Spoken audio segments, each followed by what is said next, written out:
Good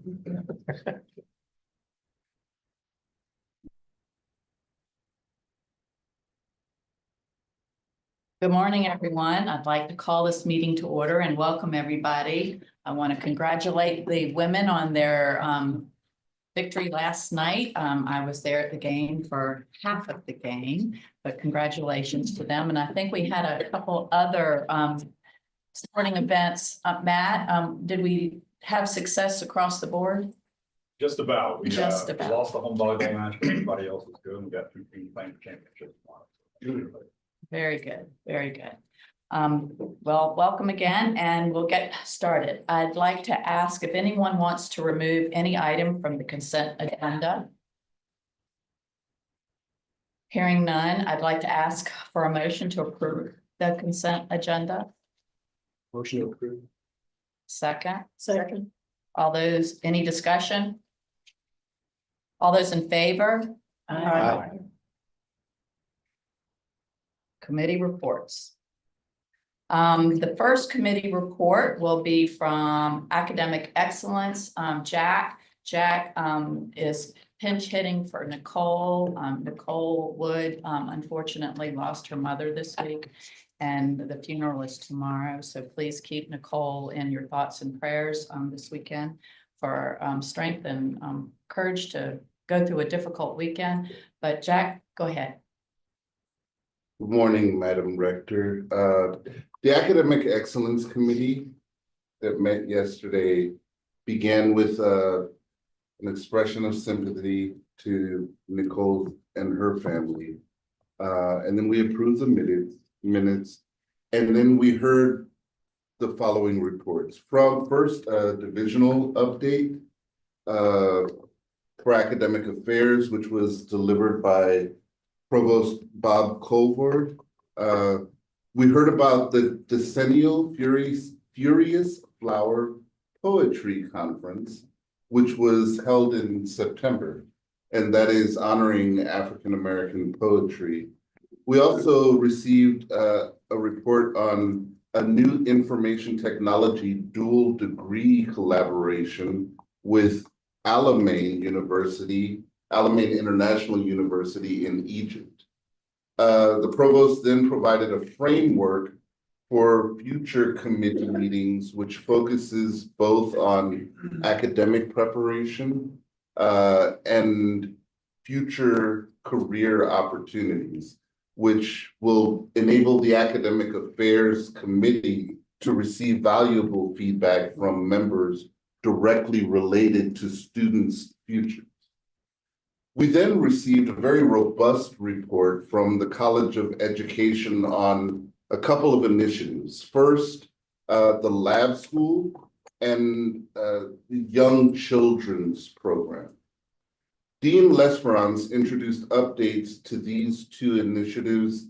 The executive director of the Lab School for Innovation and Career Exploration, Donica Hadley, gave an overview of the school's initial year. And then they asked the committee for feedback, which was kind of welcome. I'd like for the group to appreciate what we're doing in this sector. A lot of us are familiar with very successful hospital medical schools.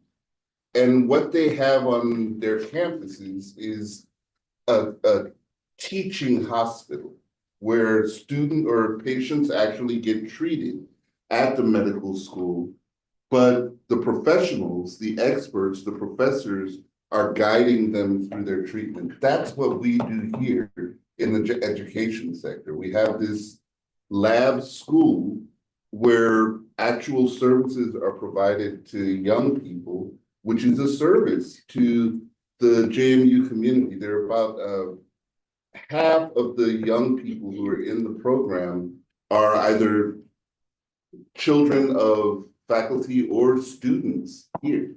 And the remainder are for the local community. So there is a service to the community, but it's also a training opportunity for the students. In addition, we heard from the young children's program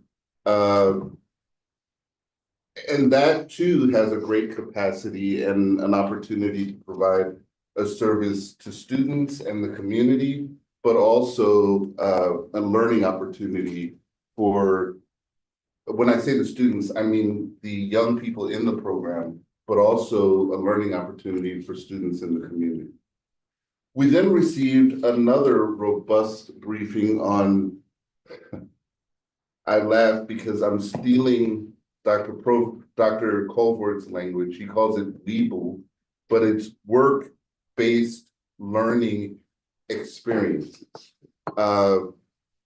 Akin to what we used to call a long, long time ago internships, but much more, because there are experiences that the students benefit from, but they also get input from their professors, and it's a more fulsome experience than just an internship. The co-chairs, Libby Wesley, who's the director of the University Career Center, and Stephen Whitmire, who's the associate dean of the College of Science and Mathematics, provided a very robust status update, including the fact that last academic year, students completed nearly 32,000 internships, 3,200 of which were in Virginia for almost 5,000 employers. And one of the comments made there was that it's not only good for the kids, for the students, but it's also great marketing for James Madison, because when we send Dukes out there, people know the quality of JMU education. Lastly, we had a brief from the Internships Abroad program. And we also got to talk with some of the students who have interned abroad in Germany, Ghana, New Zealand, and the United Kingdom. But there are other places where our students go and learn, but also represent James Madison University. This panel concluded with J.Y. Zhao, the Executive Director of the Center for Global Engagement, inviting input from the committee members and discussing what the program's future looks like as it continues to grow. We ended by discussing a few additional topics that the committee hopes to discuss in the future. Madam Rector, I move the report of the Academic Excellence Committee be accepted. Is there a second? Second. Any discussion? All in favor of accepting? Aye. Thank you. Our next committee is a new one for many of you around the table. It's Academic Excellence Committee and the Student Affairs Committee. We had a joint committee meeting yesterday to discuss areas that impact both those committees. And from time to time, we will try to do that in order to get the most information we can that will benefit both committees. I'd like to call on Terry Edwards to report out for me, please. Thank you, gladly, thank you. This is a joint committee between the two, and I think many of you were there today, so we're going to focus on the highlights. Appreciate Jack White leading it with me, and the time that Bob Colbert and Tim Miller put in preparing for it. Tim provided an overview of the responsibilities of the two different committees, and we talked about things that we share together. Our work-based learning, our community engagement. We all support getting our students to the best outcomes that they can have. Brittany Diosecki provided an overview of the disability accommodations process that we have within JMU. And I think all that were there were very impressed with how thorough that is done. And we've all heard comments from other schools, perhaps, where there's been inconsistency and how those accommodations are met. And I felt like we walked away with a common education and understanding of our process, and felt very strongly that it was done very well. It integrates our state law as well as our JMU policies, and also the Office of Disability Services.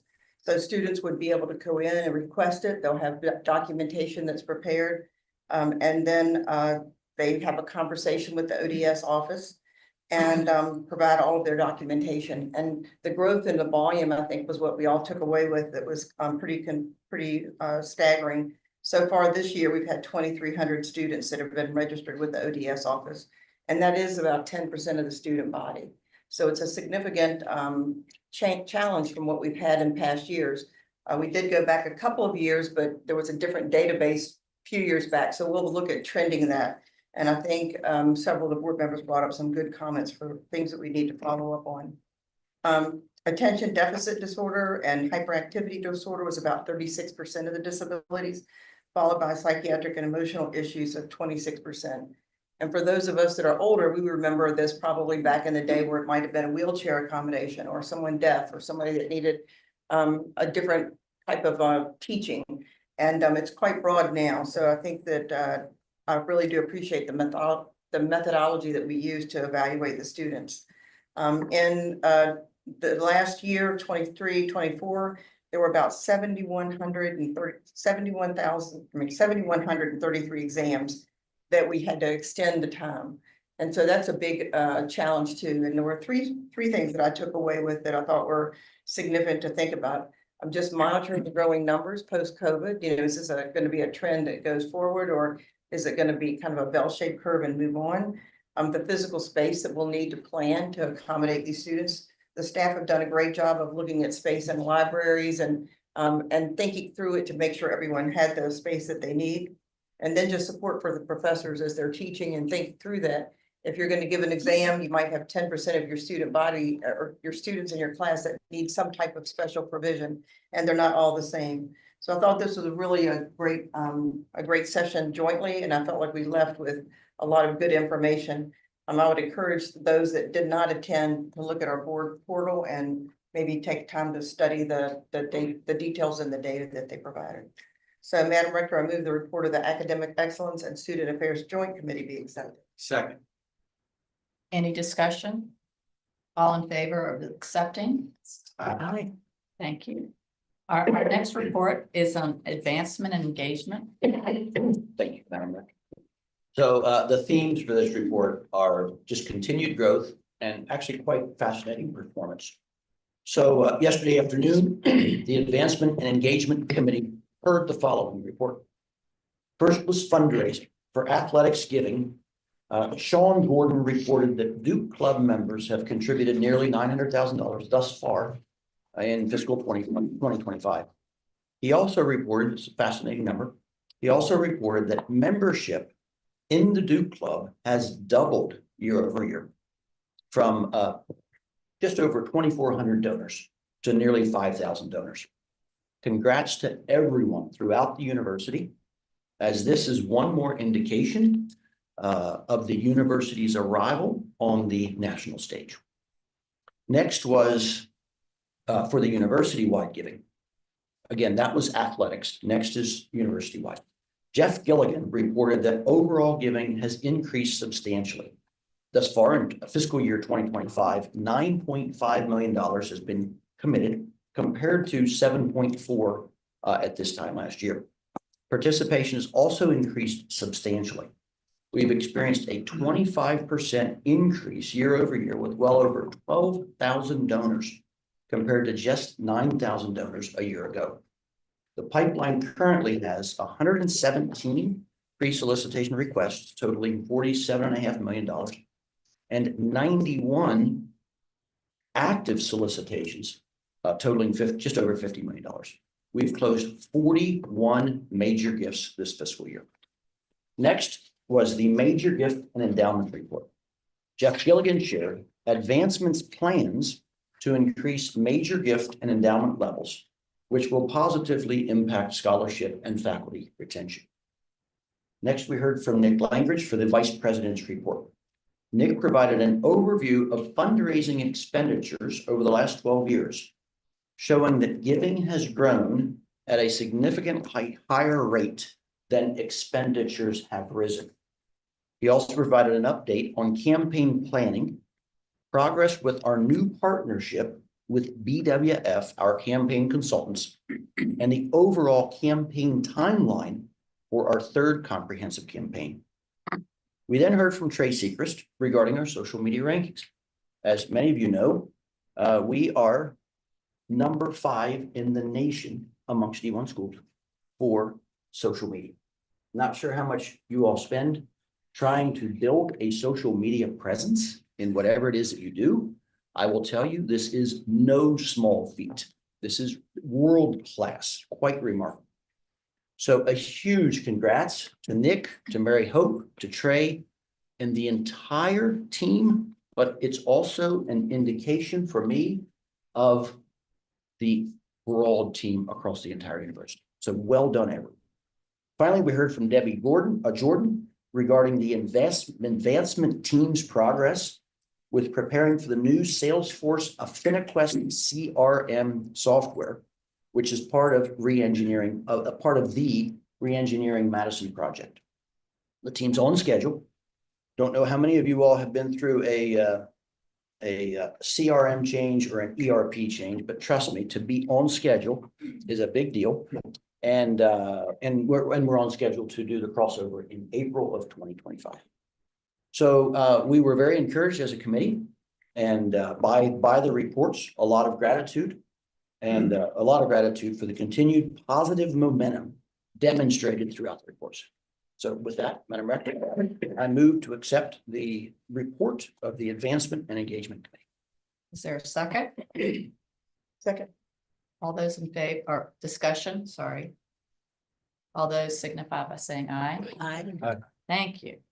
Our next report is athletics. Dicky. Thank you, Madam Rector. The Athletics Committee heard the following reports at our meeting on Thursday, November 7th.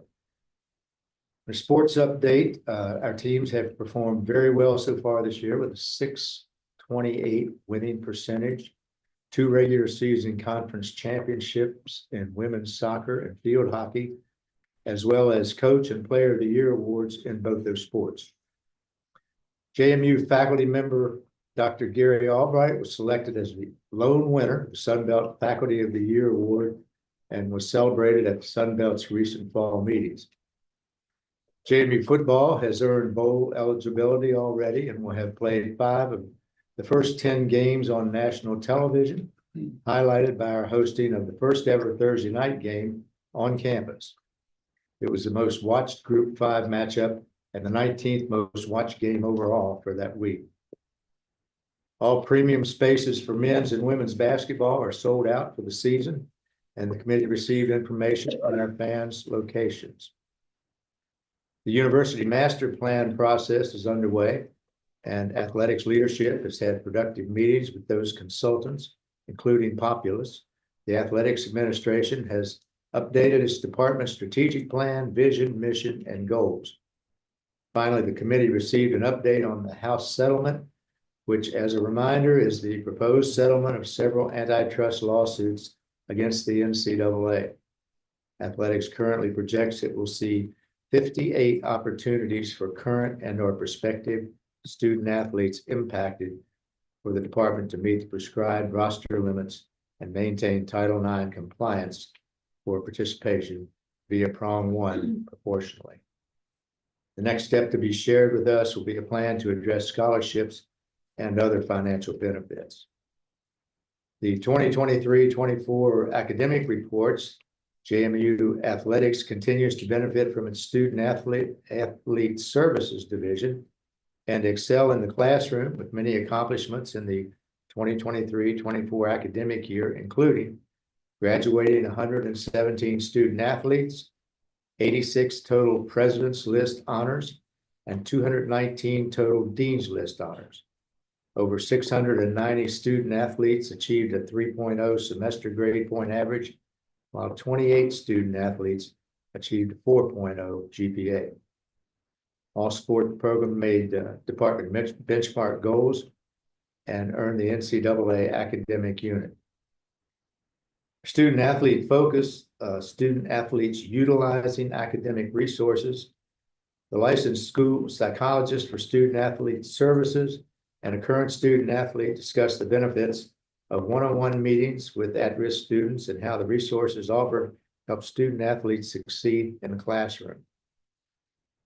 JMU's NIL committee program update, education and protection of our student athletes.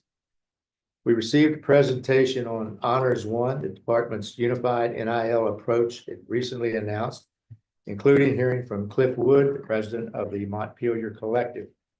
The Commonwealth of Virginia has granted universities within the Commonwealth the ability to compensate student athletes for the use of their name, image, and likeness. Committee received information on JMU Athletics' proposed policy, which stipulates the circumstances in which James Madison University Intercollegiate Athletics reserves the right and may provide compensation to student athletes. The student athlete compensation policy was reviewed and approved by the Athletics Committee. Madam Rector, I move that the board approve the JMU Athletics Student Athlete Compensation Policy. Second. All those, any discussion regarding that policy? All those in favor signify by saying aye. Aye. Thank you. Thank you.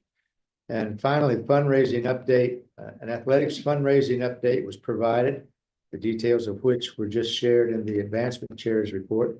Very encouraged by the following figures compared to this time last year.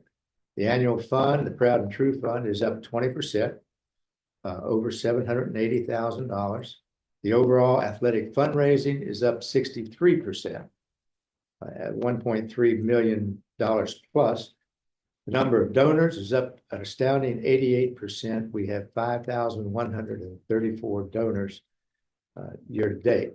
Second annual Digging Dukes campaign, the Athletics Day of Giving, is on Tuesday, December 3rd. And this is an opportunity to support 21 athletic funds and make a tremendous impact on JMU student athletes. Future agenda items were discussed for consideration at the upcoming Athletics Committee meeting. Madam Rector, I move that we accept the report of the Athletics Committee. Second, Second. any discussion? All those in favor signify by saying aye. Aye. Thank you. Thank you, Dickie. Can I ask you all to please make sure that the board receives December 3rd's opportunity in an email? Make sure we don't miss that. If we're not already done. Digging Dukes. Thank you. Thank you.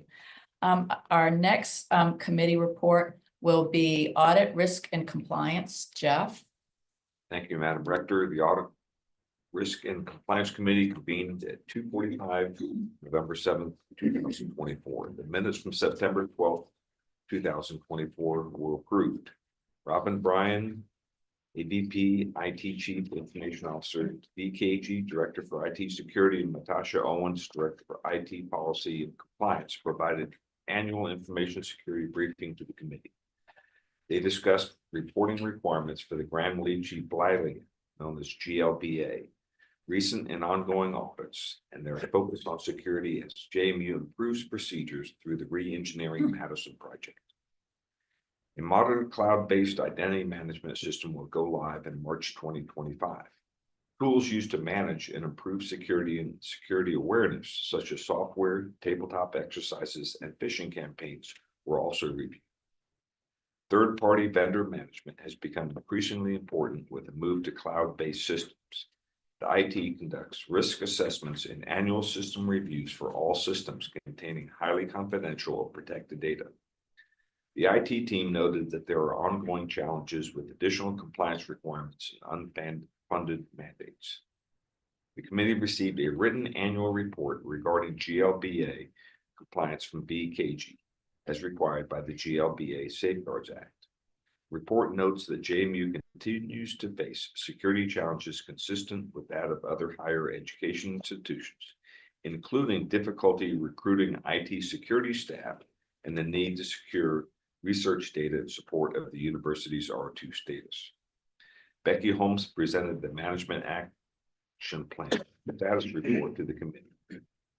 All action plans have been completed or are on target for completion. The committee went into closed session to review and discuss internal audit reports issued since the last meeting. Madam Rector, I move the report of the Audit, Risk, and Compliance Committee be accepted. Is there a second? Second.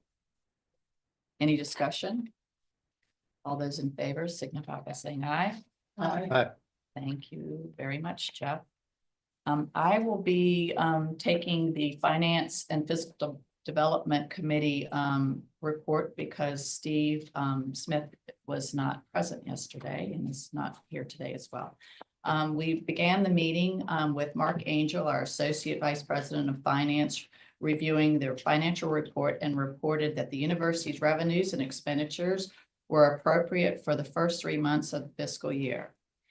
He updated us on the university debt as well and presented a review of the debt portfolio. As of June 30, 2025, the university will have approximately 363.8 million in outstanding bonds. The university's annual debt ratio is well in the board's established guidelines. The university has complied with all significant financial and operating bond covenants and does not have any off-balance sheet financing. We then heard from on the university's sustainability. We heard from Abe Kaufman, Energy Conservation and Sustainability Manager, delivered an informative presentation on numerous programs and initiatives the university is undertaking to support environmental sustainability in a fiscally responsible way. Key highlights included the achievements in the reduction of emissions. Between 2005 and 2023, the total area of campus buildings doubled, but emissions decreased by 4%. In the same period, emissions per square foot of building decreased by 53%. JMU's rating from the Association for the Advancement of Sustainability in Higher Ed has been increased from silver to gold, thanks in part to programs related to cleaner fuel usage by the campus vehicle fleet, alternative transportation, waste reduction, and recycling. We then received a report on the capital projects. We heard from Kirk Morris, Director of Engineering and Construction, and he gave a report on the capital projects under construction and projects in design, and they are a busy area. There's a lot going on campus. All projects are progressing on schedule and within budget. Congratulations. That's excellent news. We then went into closed session and the committee met in closed session to discuss real estate matters. No action was taken by the committee. I move that the report of the Finance and Fiscal Development Committee be accepted. Second. Thank you. Any discussion? All those in favor signify by saying aye. Aye. Thank you.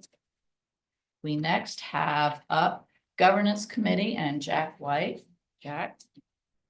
Madam Rector, the Governance Committee discussed the following items at its meeting yesterday. The members discussed the upcoming process for board self-evaluation. Board members should expect further details at our upcoming meeting in February. And I'll request in advance that we respond promptly so that the Governance Committee can discuss the findings and input from the entire board at the April meeting.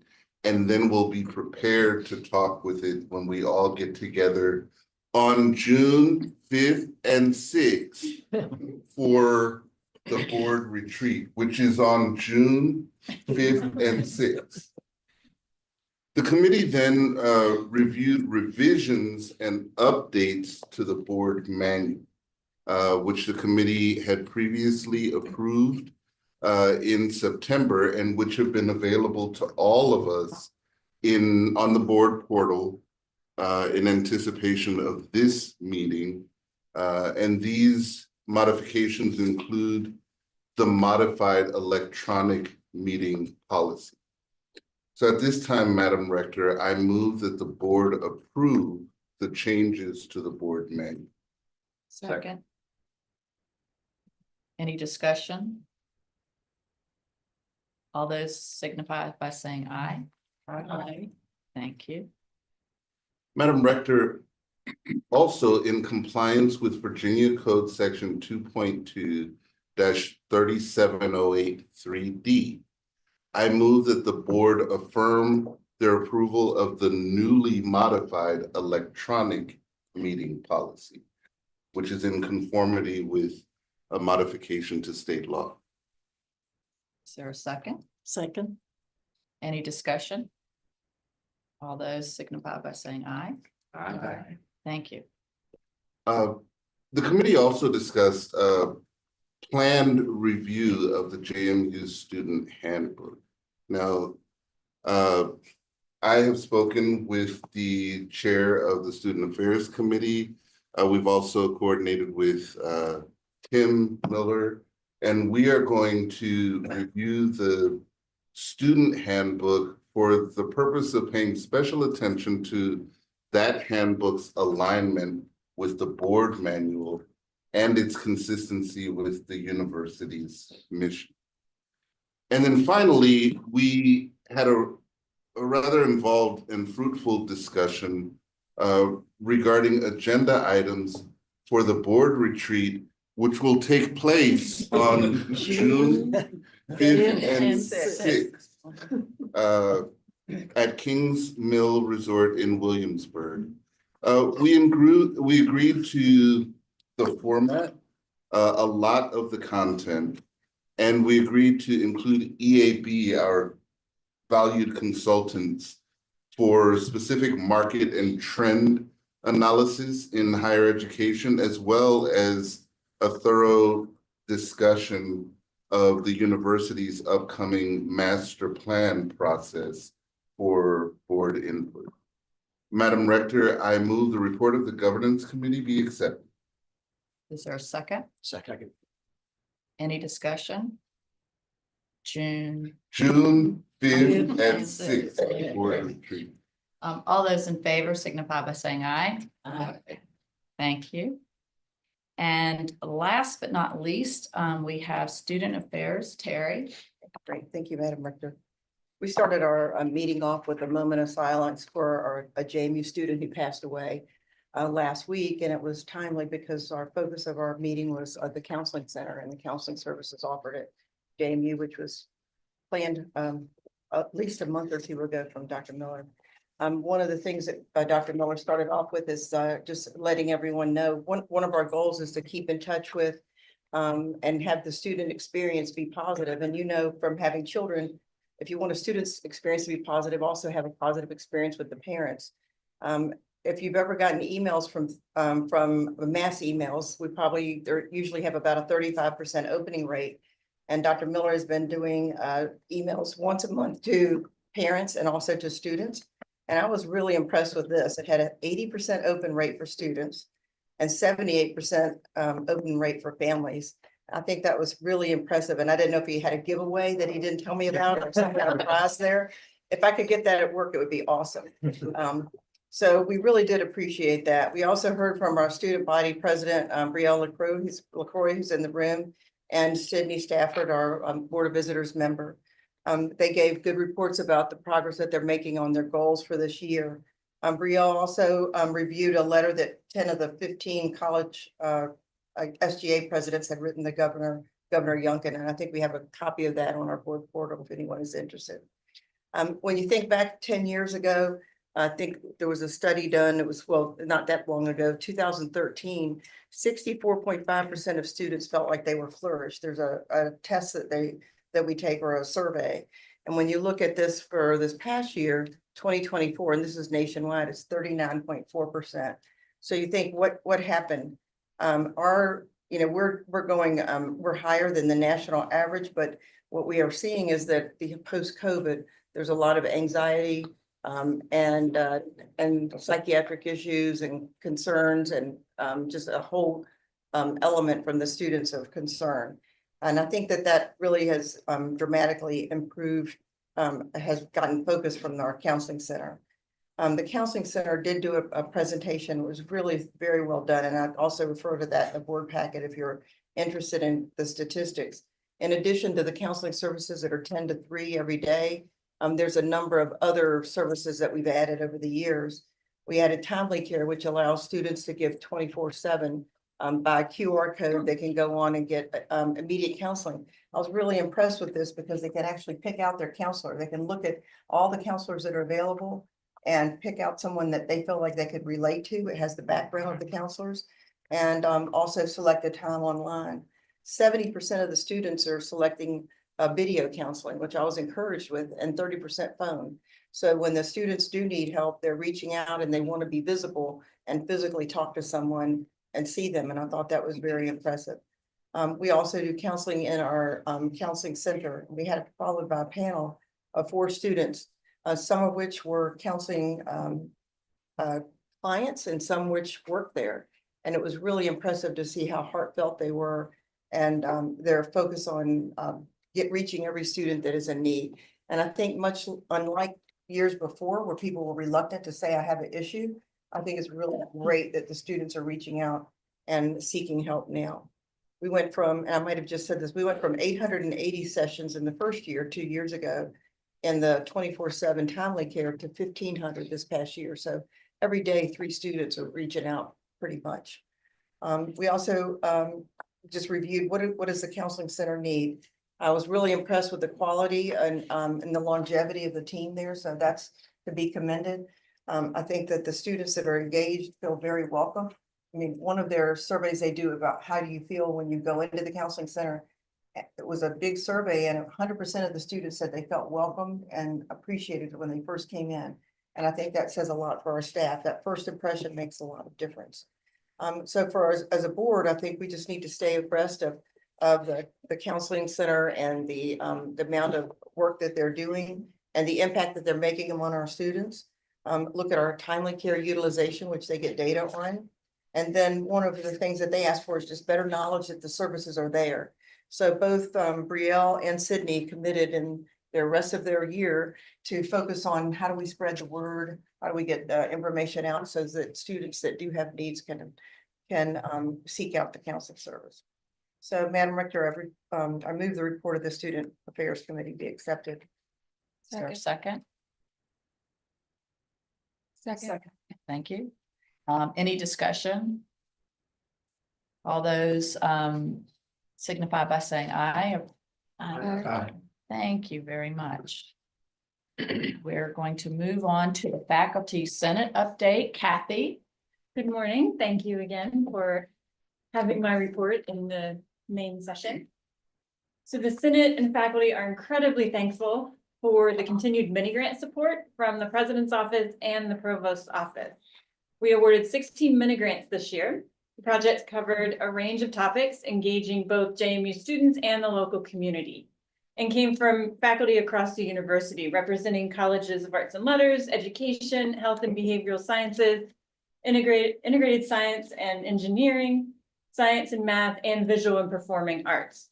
The breadth of projects showcases faculty engagement efforts at JMU, with projects ranging from Joe Harsh's from biology using eye tracking to understand neurodiverse students' processing of graphical information, to Dylan Kruger's School of Art, Design, and Art History, preserving Shenandoah Valley's architectural heritage, to John Peterson et al.'s in music, online music education for underserved Virginia high schoolers.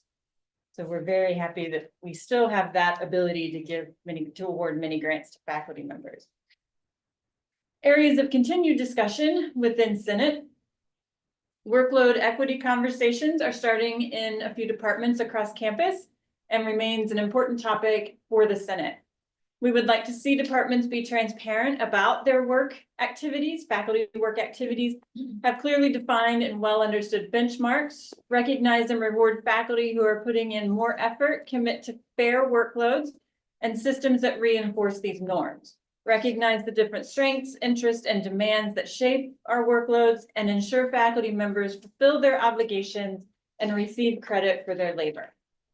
Faculty searches are going smoothly. The main concern is JMU's reputation for lower salaries in the state, and how this limits our search pool and potentially inhibits successful searches. The cost of living keeps rising and the salaries are not keeping. We would like to explore collecting information about why candidates are turning down offers. Additionally, we appreciate the provost's willingness to address summer and extra pay on pay stubs, as well as considering options for new hires who start in August, but don't get their first paycheck until mid-September.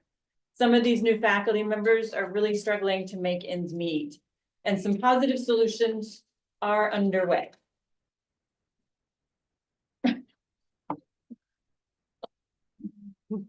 Good to stop.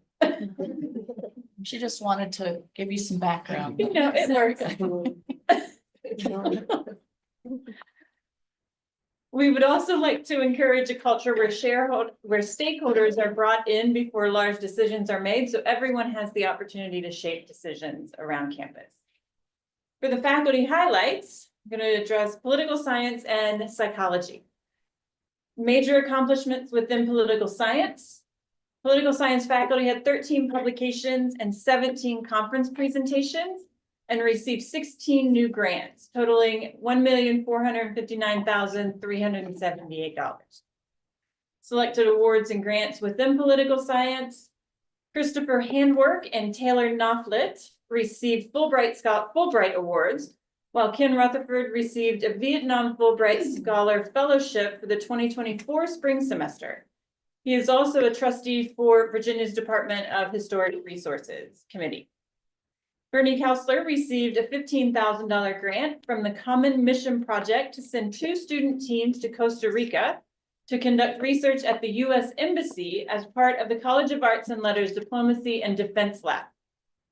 Sambo Musada received a $20,000 Carnegie African Diaspora Fellowship to support a partnership with the University of Pretoria, and is also the president of the Central Virginia chapter of the American Society for Public Administration. In psychology, Dr. Ben Blankenship is the recipient of the Society for Personality and Social Psychology SAGE Early Career Trajectory Award in recognition of outstanding achievements by early career scholars in social and personality psychology. The Purple Scholars Program, which stands for Psychology Underserved Undergraduates Realizing Their Potential Through Learning Experiences, educates underserved students in and contributes to the science, teaching, and practice of psychology. Students who are historically underserved at JMU, transfer students, federal Pell Grant recipients, international students, and first-generation college students are eligible to apply. Students who successfully progress from the spring to the fall of the program receive a $1,200 scholarship at the beginning of the following fall semester. This program is in its 5th year or cohort, and in 2024, 9 students started the program. 8 are currently working with faculty on independent studies and slated to complete the program in December. Any questions? Any questions for Kathy? I'd just like to say thank you, Kathy. It's a pleasure to have you do the report to the full board. I think we all need to hear what the faculty are doing and thinking. And I'm delighted that it's a very thorough report for us. And I look forward to rereading it because there was a lot of information you shared and I would like to have an opportunity to do that. I'd next like to call on Sydney for the student representative report. Good morning, everyone. I am so excited to be presenting at my second full board meeting now, and I thank you all once again for this amazing opportunity.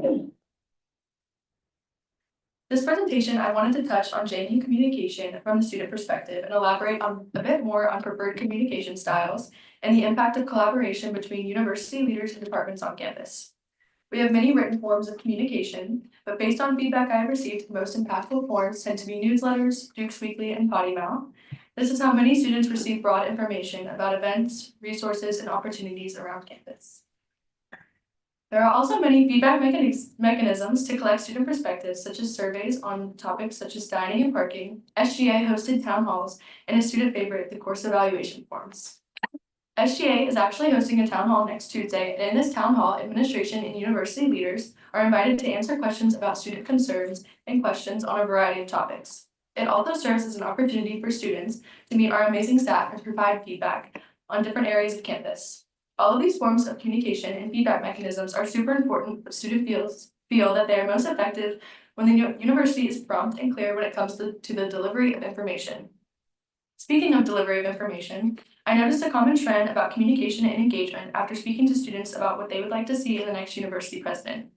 This trend is communication and collaboration between their departments or organizations and JMU leaders. This is because they feel that with an open line of communication, they are able to receive much more information on university-wide initiatives and resources, and that they are able to effectively provide feedback in those conversations. As I mentioned during my meeting with students, I continue to hear how departments such as the Office of Student Life and the Center for Multicultural Student Services provide a safe and home and safe space for all students, as well as enhance their involvement with the community because of the information and connections that they make in those spaces. I have included two student testimonials that highlight the significance of these departments for you to read while I talk a bit more about them. The Office of Student Life is a resource that fosters connection and community for all students. The consistent interaction with student leaders from every organization on campus provides continuous communication about upcoming events, leadership tips, and ways to make change. They host lunch and discussion opportunities, as well as events such as tea time and crafternoon that not only provide the opportunity for leaders to engage with these students, but allow for peer-to-peer collaboration as well. I have also included the Center for Multicultural Student Services because in every meeting I have held with students about the presidential search, I have heard that they would like a president that communicates and engages with this department specifically. I also feel that their campus outreach through deep impact dialogues and campus-wide education programs reach so many students. So a collaboration and open form of communication by university leaders would allow for more information and university resources to spread. I mention all of this because when it comes to our future leaders, it is necessary that there is a partnership and collaboration with the departments that serve students, because these departments communicate with and reach so many different parts of campus. Furthermore, engagement from our university with departments like these allow for impactful spread of student support services that impact mental, physical, and emotional health of all JMU students. Lastly, I wanted to share more about what these next few weeks will look like for me. I will be hosting the Virginia Student Representative Conference tomorrow and have about 9 students attending. We have many exciting speakers such as Mr. Jack White, Ms. Maribeth Herod, Carson Lonnet, and Miles Surratt, Xavier Williams, as well as a presentation by Brielle, Dr. Miller, and myself. We will also have a video sent by Attorney General Jason Miyares to play for our student representatives across the Commonwealth. I am very excited for this opportunity to showcase the work that we are doing here at JMU and expand our connections across the entire state. I will also continue to meet with students throughout these next few weeks. As I mentioned at the Student Affairs Committee meeting yesterday, it has been an honor to witness the excitement and high levels of engagement these students have in my meetings with them, especially when it comes to the presidential search. Next semester, I hope to enhance these discussions even more and discuss other in-depth topics such as mental health, student resources, and the effect of increased enrollment numbers on their student experience. Next, I will be finishing the semester strong. It is hard to believe that we are almost done, and I am truly so proud of all that the students have accomplished this semester. That is all from me, but I thank you again for this opportunity, and if anyone ever has any questions, please don't hesitate to reach out. Thank you, guys. Thank you, Sydney, very much. And I hope that your meeting tomorrow is a huge success. Thank you. We next have Charlie with the president's report. Good morning. Good morning. Really happy to be here at our second board meeting. And one of the things I've learned, and I've learned a lot since July, is that if you want to, there's something every day, every week, every month, hundreds of things that you can attend to and go to.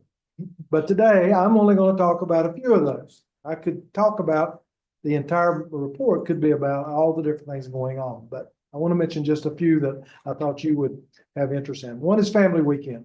It was done September 27th. Big weekend for us. We purposely planned Family Weekend to be several weeks after the parents have dropped their children off to attend school, to give them a little bit of time apart. But we had thousands of parents come to campus. It was a great weekend. Start off a little bit of bad weather, but ended up having a very pretty day for the football game. But here's something that I don't think many of you realize, and I may be wrong about this, but I don't think I am. It used to be, at least, the biggest financial weekend of the year for this university and for the community. Now think about that. All those parents getting those hotel rooms, going out to eat, coming to the game, shopping, spending lots and lots of money. Most people think it's homecoming. I know Brother Language over there thinks it's homecoming, but it's not. People think it's commencement. It's not. Right there, family weekend, big weekend for us. Next was homecoming. I thought we had homecoming on there, but I was going to mention homecoming. It's at the bottom there, you can see it, was the October 21st. We had that just 2 weeks ago. Great weekend, lots of alums back, great weather, won the football game. But we also take advantage of the alums coming back. A number of our colleges have boards that meet throughout the year, and they take advantage of that homecoming weekend for those boards to meet. And I attended several of those, and they're well attended because they're coming back for homecoming anyway. On October the 3rd, we had our lab school inauguration. You heard a little bit about that earlier from Jack, but the governor, when he took office, one of his initiatives was to put lab schools across the Commonwealth. And we were one of the first schools to raise our hand and say, Governor, we want to participate. And a lot of that was because of our Dean of Education, Mark Lesponson. Mark's right over here. Mark brought a lot of lab school experience from North Carolina, where he had started lab schools at a lab school at East Carolina. So we went to work, put our proposal forward. The governor said, yes, that's a good proposal. And it's a proposal that is in combination with Rockingham County Schools, and with Blue Ridge Community College. Dynamic Aviation is a partner with us. And what it does is called the Innovation and Career Opportunity Lab School. And what we do is we take 9th and 10th graders from Rockingham County High Schools. We have 2 right now, East Rock and Broadway, 9th and 10th graders, and they enroll in this program and they get a chance to explore career opportunities. So it's not your traditional, you go to high school, you think you're going to college, and you focus on that. And if you don't want to go to a 4-year school, then you're kind of on your own. We're saying, look, there's lots of opportunities for high school students, and we want to start early for you to think about what those opportunities might be. Next year, Turner Ashby and Spotswood comes into the program with 50 more students. So we'll have a total of 200 students in the program next year. We think the program can get as big as 500 students in a short period of time. But on that day, we had the Secretary of Education with us. She spoke, and we had the Secretary of the Superintendent of Public Instruction was there. The county spoke. Lots of different people spoke about this. And we had the students there from the 2 schools, and it turned out to be a really special day. Now, what will happen is after 2 years in this program, students will have to decide, do I want to go back to the traditional high school and finish my 11th and 12th year, or do I stay in the lab school program? And then they will really get involved with getting hands-on experience with career opportunities. They'll take classes from JMU, they'll take classes from Bridgewater. Some of that will be dual enrollment, so they can just come right into our schools if they choose to go that route. But big day for our lab school. The Okanagan Charter signing, you see me signing the charter there. This is a program that we've committed to that will instill health and wellness throughout the culture of the university. And so it was a special opportunity to us to work with the community, to work with faculty, work with staff, to buy into this concept, and one that we're excited that we'll be a part of. We were the first institution in the Commonwealth to sign this agreement. Okay. We had a huge university career fair. This is something we do every year. We had our largest in our history. It's so large, we had to move it to the Atlantic Union Bank Center. That's the only facility we had big enough to host. You see there are 160 employers and 2,000 students. I went over to that event. You can see some pictures of the students meeting with the employers, and it was really an exciting time to be over there. The kids dressed up in their best, and they were act like they were interviewing with these employers and getting lots of good information. We'll do the same thing in the spring, but hats off to Tim Miller and his staff for organizing this large event. As we do at this meeting, we try to recognize a number of our faculty for recognition for awards and special things that have happened since the last board meeting. Today we have with us several of those faculty members. I want to recognize first Christopher Clenard and Aaron Piker from the Communication Science and Disorders. They recently received a scientific grant of over $2 million from the National Institute of Health. Christopher and Aaron, are you here? Please stand and let us recognize you for this outstanding award.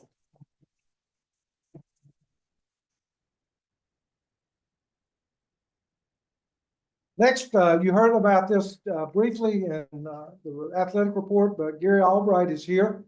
Gary is a professor in physics and astronomy, but he's best known because he runs our planetarium on campus. And the Sun Belt has a conference in the fall where they award a number of awards, primarily to student athletes, but they have one award called the Faculty of the Year Award. And students from each school in the Sun Belt nominate a faculty member who's had a major impact on them. And so Gary Albright there, you can see him with the commissioner there, won the award of all the different Sun Belt schools. I happened to be there with Matt Rome and other people and got to watch the video that they produced talking about how our student athletes talking about how special it was, the things that Dr. Albright does for them. And we also got to hear Gary give his acceptance speech. It was a very, very special time for JMU to have that award given to Gary. Gary, please stand and let's recognize him.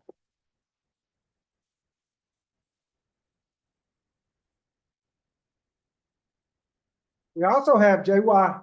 Gal with us, who is from Center of Global Engagement, and our very own David Kirkpatrick won a grant for $500,000 from the U.S. Department of State. This is in partnership with the University of Montana, and it will bring global leaders here to our institutes for folk that will be focused on U.S. government civic leadership. Let's give those, J.Y., please stand, and David.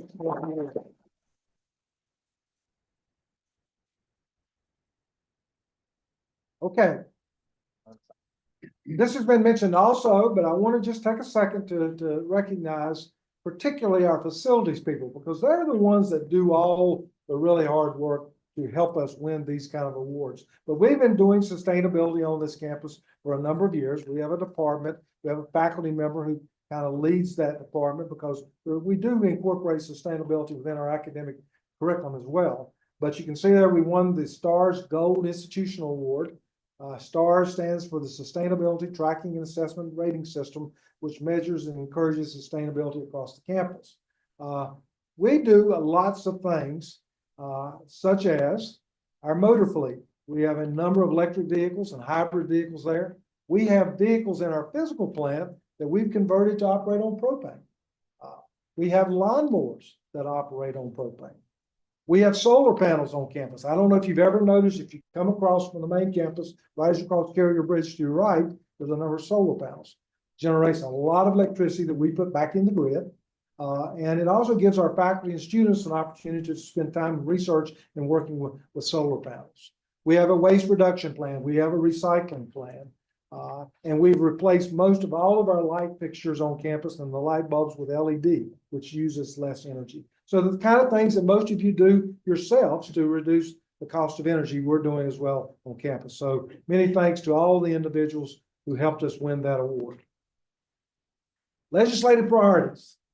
This may sound a little strange that we're talking about that today, since the General Assembly doesn't start until January, but the issue here is we won't meet as a group again until February, and the General Assembly session will about be over the next time this group comes together. And we'd like to discuss with you today our priorities and to talk a little bit about how you can help us once we get into the General Assembly session. First, I want to talk about the Fast Flex Nursing Program. This is, for those of you that have been on the board, this shouldn't be new to you. This was a program that we initiated and tried to get funded last year in the General Assembly.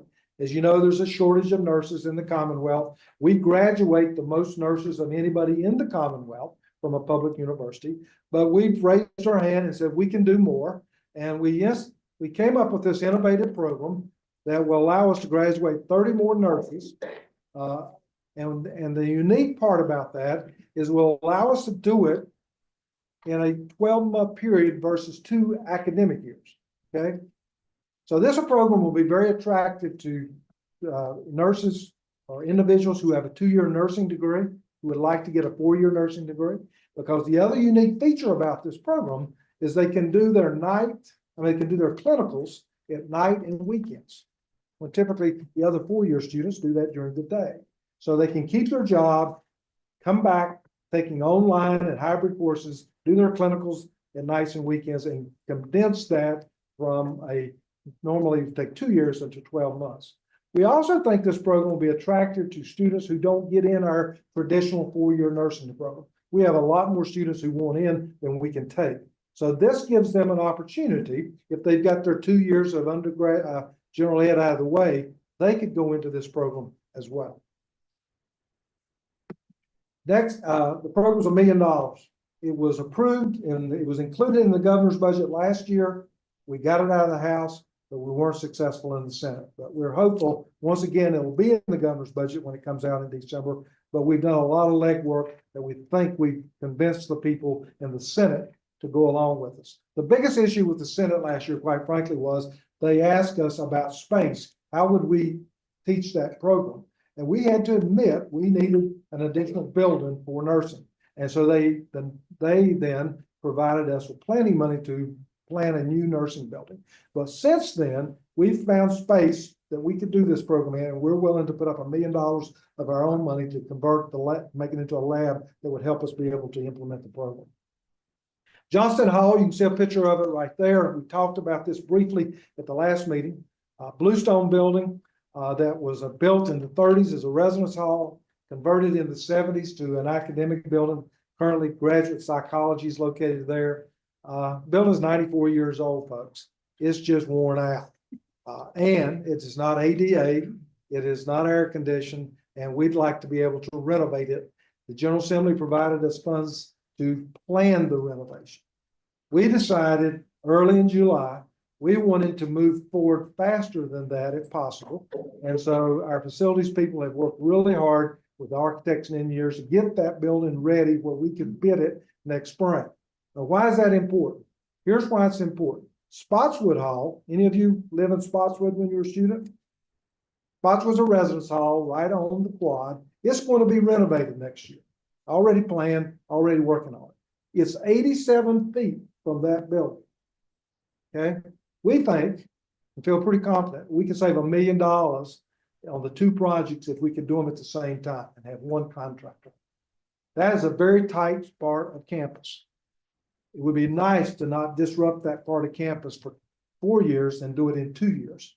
And so that's the other reason we pushed hard to try to be able to say to the General Assembly and to the governor, we're ready to go. We just need $26 million. And so we've had a lot of discussions with the administration about that. They understand. It meets their criteria for capital in this budget as far as renovations. The General Assembly understands it. So we're fairly confident if we don't get it in the governor's budget, that we'll have a great opportunity to do it during the General Assembly. The next one is a new residence hall. What we discovered in the last 2 years is as you know, we're rebuilding the village, okay? And we've taken the first village building down, Eikenberry Hall. The new building's under construction and will be ready this coming fall. The plan was to take those buildings down as we could and replace them with double the capacity. So the building that's under construction right now is 400 beds versus the 200 bed Eikenberry we took down. Well, what we learned was it was very, very painful for us to be without those 200 beds for 2 years, particularly if we're going to have a freshman class of 4,800 to 5,000 students. So what we're decided to do is go build a new residence hall over on this campus, right beside Jennings Hall. It was always a plan. There's a site there to do that. And by doing that, it'll be a 400 to 500 bed residence hall. Once we get it complete, then we're able to go back to the village and we don't have this issue of being short beds. So the thinking is that that's the better plan than rather than just continuing on with the village rebuild. The $86 million project will pay for. So we're pretty confident that we'll get permission to do that since we're not asking for any state support as far as dollars for the building. The next one is the Cox building. It's going to take me a little while here, so hang with me. The Cox bill, and I want to take you back 10 years, going back 10 years, okay? Kurt Cox, everybody knows who Kurt Cox is. Speaker, long-term legislator. Kurt 10 years ago, decided that higher education needed some supervision with regard to how much we were spending from student fees on athletics. And as you can imagine, that flew out of the House and the Senate with hardly any debate. So I want to slow down a little bit more because I want you to understand the Cox bill, okay? The way the Cox bill worked was you take your student fees divided by how much you're spending on athletics, and that gives you a percentage, okay? Now, what happens with the Cox bill is there's very few schools that get treated the same way. If you're a Division II school, you had a different percentage from a school that was Division III. If you were like VCU and George Mason and you were Division I, but you didn't play football, that was different. For us at the time, we were FCS, and so we were there with William & Mary and Norfolk State and VMI. We got treated differently. At the same time the Cox bill was being debated, Old Dominion University decided to move from FCS to FBS. So they had a different percentage, and their percentage is 55% of what they can spend up to on the athletic budget from student fees, and that's where we are now. We're currently at 55%. And then you had UVA and Tech, because they were the Power 4 and back then the Power 5 conferences. They had a different percentage, which was even much lower than that because of all the different TV money and revenue that came to them. Okay, while that was being just debated and the formula was being calculated, we made the case, and I particularly made the case at the time because I knew Kirk well enough to do this. I said, there needs to be some deductions to that calculation, okay? So there's 3 deductions before you get to your final percentage. One is for the agency service charge. And I'm sure most of you are saying, well, what's the agency service charge? Here's the agency service charge, and I'm sorry, it's going to take me a little time here as well. This Commonwealth of Virginia, many, many years ago, long before I came to Virginia in 1991, said to higher education, higher ed, we don't think you should continue to get free services from the E&G side of the house, okay? Now, E&G, remember, is the dollars we get from the state and our tuition. It actually funds the majority of the university, okay? The auxiliaries are self-supporting, okay? 100% self-supporting. Housing, food, transportation, the health center, athletics, okay? And here's what was happening. Our HR office, for example, is an E&G function. It's paid for completely from E&G. And the state said, it's not fair for the E&G office of HR to be providing free services to the auxiliaries. And that's what was happening. Because our HR office, they treat everybody the same. And so this Commonwealth came up with a formula based on how much money we spend on our auxiliaries, and came out with a dollar amount, and this is done every 2 years. And they say to JMU, for example, you need to give back to the E&G side of the house that money to reimburse for those services. And it's not just HR, there's hundreds of things, technology, accounting, you name it. And for us last year, that was $17 million that we took from the auxiliaries and moved over to E&G. Of that 17 million, 5 million was from athletics. So you can look at that key list. I came from North Carolina. We didn't have anything like that.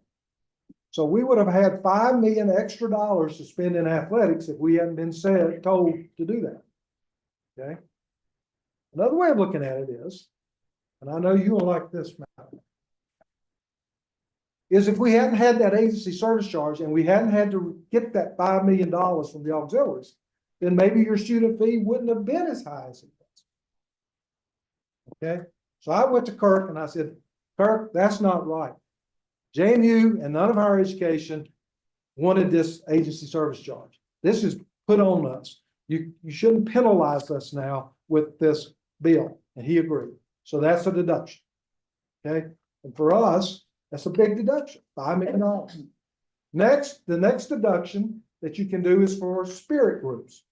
So if you have a big band like we do, or if you have cheerleading and you have dance teams and all the different things that fall under cheer, you can deduct that. For us, that's $1.5 million that we can do. But the big one, and here's the big one. Debt service. I said to Kirk, I said, look, we've got a number of projects that you guys have approved. And you knew when you approved them that we were going to pay for them out of student fees. So you shouldn't penalize us now with this bill without being able to deduct that. And he agreed. Now, he got me in the end because he said, I'll do that, but any future or any new athletic bill construction you do and you borrow money for, you don't get that deduction. But at the time for us, we had Centerra Park, we had the football stadium, and more importantly, we luckily had already got the General Assembly to approve the Atlantic Union Bank Center. So for us, last year, it was a $10 million deduction for us from the Cox bill. Okay, you with me? All right, let's go fast forward 10 years to today. Well, it's really not today, it's really last year. Lots of things have happened during this 10-year period from the NCAA. You guys know it, you read about it, you hear about it. And most of them are things that cost us more money. I've not seen any legislation that come that said they were going to help us with a whole lot. It's usually the other one. Okay. So last year we went to the General Assembly and we went and made the case that there should be another deduction for the Cox bill. And that deduction was for medical cost.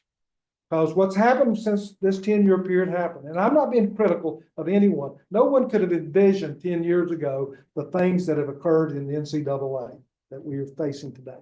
But medical is a huge one. We have to have a full-time physician on the sideline for every football game in case you have to go through concussion protocol. We've had to hire a number of new trainers because the NCAA says you cannot go to practice, you cannot go on a competition that you don't have trained medical people with you in case a severe injury happens and a decision needs to be made about what to do with that athlete. So we've had to do that. But here's another one, and it's a big one. We have to provide health insurance for every one of our athletes. We got 500 some, and we should have. A lot of these student athletes come with no health insurance, but the problem is that health insurance is expensive. Insurers know what they're insuring. They're insuring athletes that are going to tend to get hurt and need medical care. And so we cover that. But here's where it gets even better over this last 10 years. We now have to pay for student athletes 2 years after they graduated from JMU. And you can understand that. If they've got an injury here, they're going to be hard to get insurance. And so that's a huge amount of money. We're covering 500 some athletes, and then you've got about a fourth of those graduate every year, and you're covering them for 2 years. So we felt like it was a legitimate deduction that we should be granted. $3.5 million for us last year. We were successful in the House. House said, we agree, you should be able to do that. We're not as successful in the Senate. So we're back. We're going to go back this year to try to amend it, but we're going to ask for 2 deductions. And the second one is with academic support. We do a lot with athletics to support our athletes academically. We have to have the normal study halls and the tutoring and all of the other things that you do. But for example, when they're traveling right now, if field hockey or soccer has an exam back here in some of their classes, we have to have the equipment for them to take that exam and proctor that exam where they're at. And the same thing happens during the end of the semester when you have a lot of tournament play. The difference here between athletics and the rest of the campus is the rest of the campus, students have that same access. All the other students that are not athletes have academic advising, they have a place to go do that, and that's just part of their tuition, okay? But we have to do that separately in athletics, and we think that's a cost that also should be deducted. So we're going to be asking for that. The big change from last year to this year is the rest of higher education, as far as public schools, has woke up about all these different things. And we think we're going to have a united front when we go to the General Assembly with all of the schools supporting this kind of change. It was a little different than us by ourselves last year. Now that we'll have the whole group, we think we can make some headway into the Cox bill. So I'm going to stop. I'm giving you a lot of information and see if you got any questions about what we're attempting to do with the Cox bill. Okay, assume you're successful at everything you're pursuing in Richmond. What does that do to the numbers? Well, the problem with them is the percentage. Yeah. We're at 55%. And we showed the General Assembly Committee, when we moved up to FBS, we had a 5-year window that we could get to that 55%. Because I think, Mark, were we 78% at the FCS level? 70. 70. So that was a big drop for us. What that'll do for us is we can ensure that we maintain that 55% or even get below the 55%. And here's why that's important. The auditors audit us every year on that Cox bill. And guess what happens when we don't meet that percentage? This university could lose its autonomy, our level 3 autonomy. It's in the bill. And that's the hammer that they hold over us to make sure we meet those percentages. So that's where it'll help us the most. So the bottom line, what you're saying is that if you're successful in Richmond, that we should be able to stay in compliance. Correct. Good, great. And we're close. I mean, we're barely at 55 right now. And the reason we are is important as that debt service deduction was. As debt rolls off, as Centerra Park rolls off, and hard to believe the football stadium debt's going to roll off here pretty soon, there won't be a deduction for us anymore. And so meeting that percentage is even more important. Did I leave out anything, Kevin? Charlie, did you want to tell me what the packet? In front of you, am I finished with the whole legislative thing? No, let me get through the rest of the discussion here. Just some information, governor's budget, December 18th. We'll find out then if we've been successful in convincing the administration for some of those things. We will communicate with you quickly after that about what was in the governor's budget. General Assembly will begin January the 8th and run through February 22nd. We will have a reception on January 28th at the library in Richmond, right across from the General Assembly building. We had one last year, very successful. Hopefully some of you will invite you. You can come to that reception. We have a number of legislators and their aides that come to that, and we found to be very beneficial because we get some one-on-one time with them that we don't get when they're in session. So in front of you is a packet that we put together. Looks like this. It's a one-pager of all of the things I've talked about. Plus there's a listing of the legislators, excuse me, who are on the money committees, who are on Senate Finance and House Appropriations. And they are the ones that ultimately make the budget. And we'd like for you to consider at some point, we'll call on you in January. I don't think there's anything to do right now until we see what's in the governor's budget. And say to you, can you write a letter? Can you make a phone call? And we'll tell you which of those legislative agenda items we want you to speak for us to them.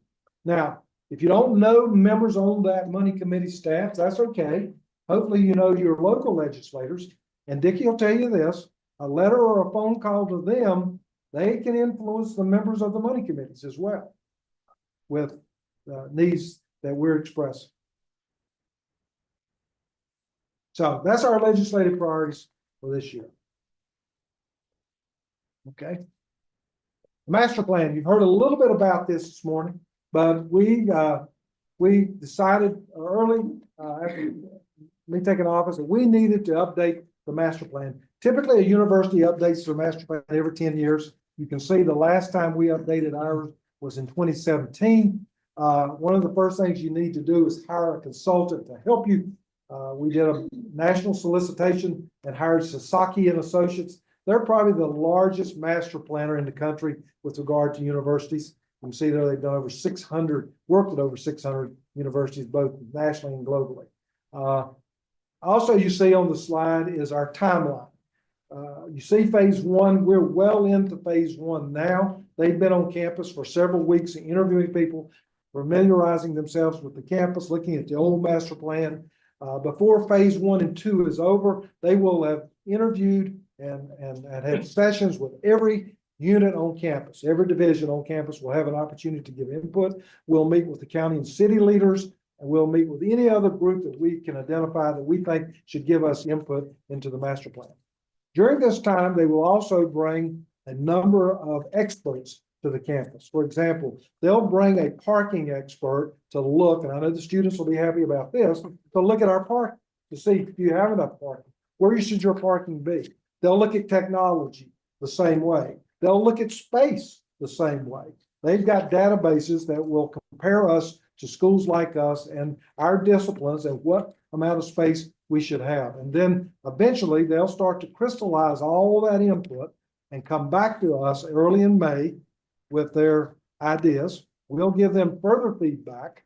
And then, as Jack mentioned a moment ago, we'll bring those consultants with their ideas and plans to your retreat in June. And you'll have an opportunity to say, hey, that doesn't make any sense, or have you thought about this? You know, what about that? I told the rector and told Jack this also.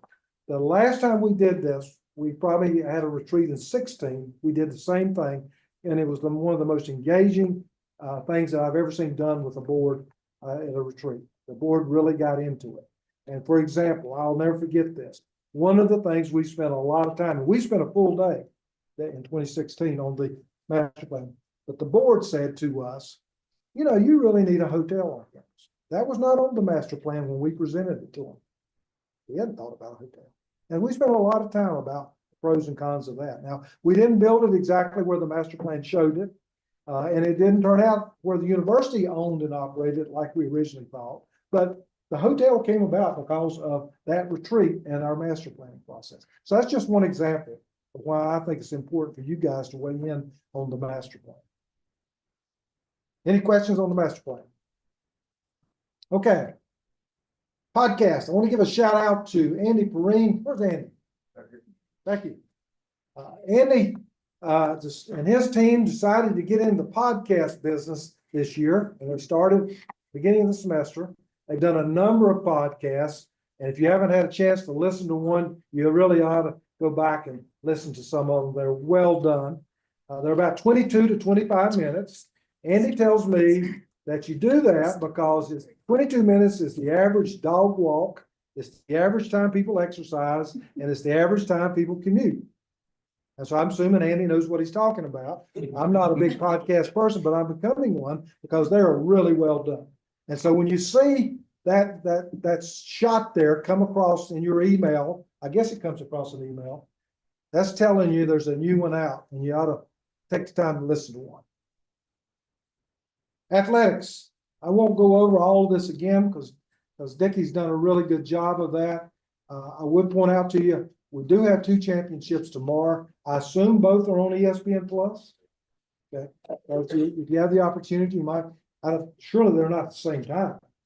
They're not. Field hockey is earlier in the day and soccer is at 7 p.m. 7 p.m. Okay. So with 2 opportunities tomorrow to win championships, and it's particularly nice to see that they beat Old Dominion yesterday because we have lost Old Dominion to 2 previous years in the championship game.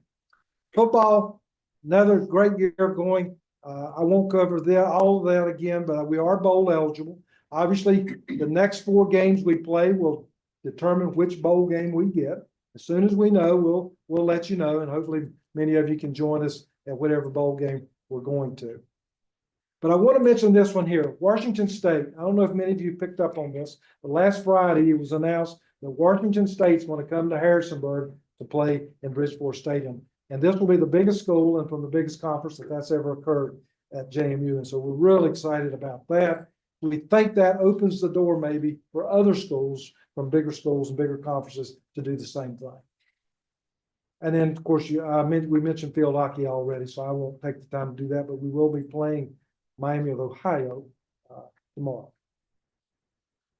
As I promised you I would do at my last slide of my presentation, I would show you things that we're thinking about for future board topics.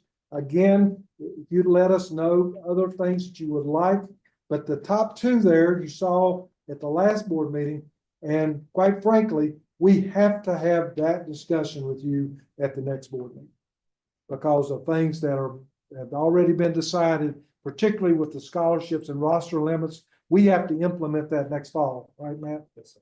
So we're going to we need to have some discussions with you all at the next meeting about that because there's going to be some hard decisions that we're going to have to make with regard to that.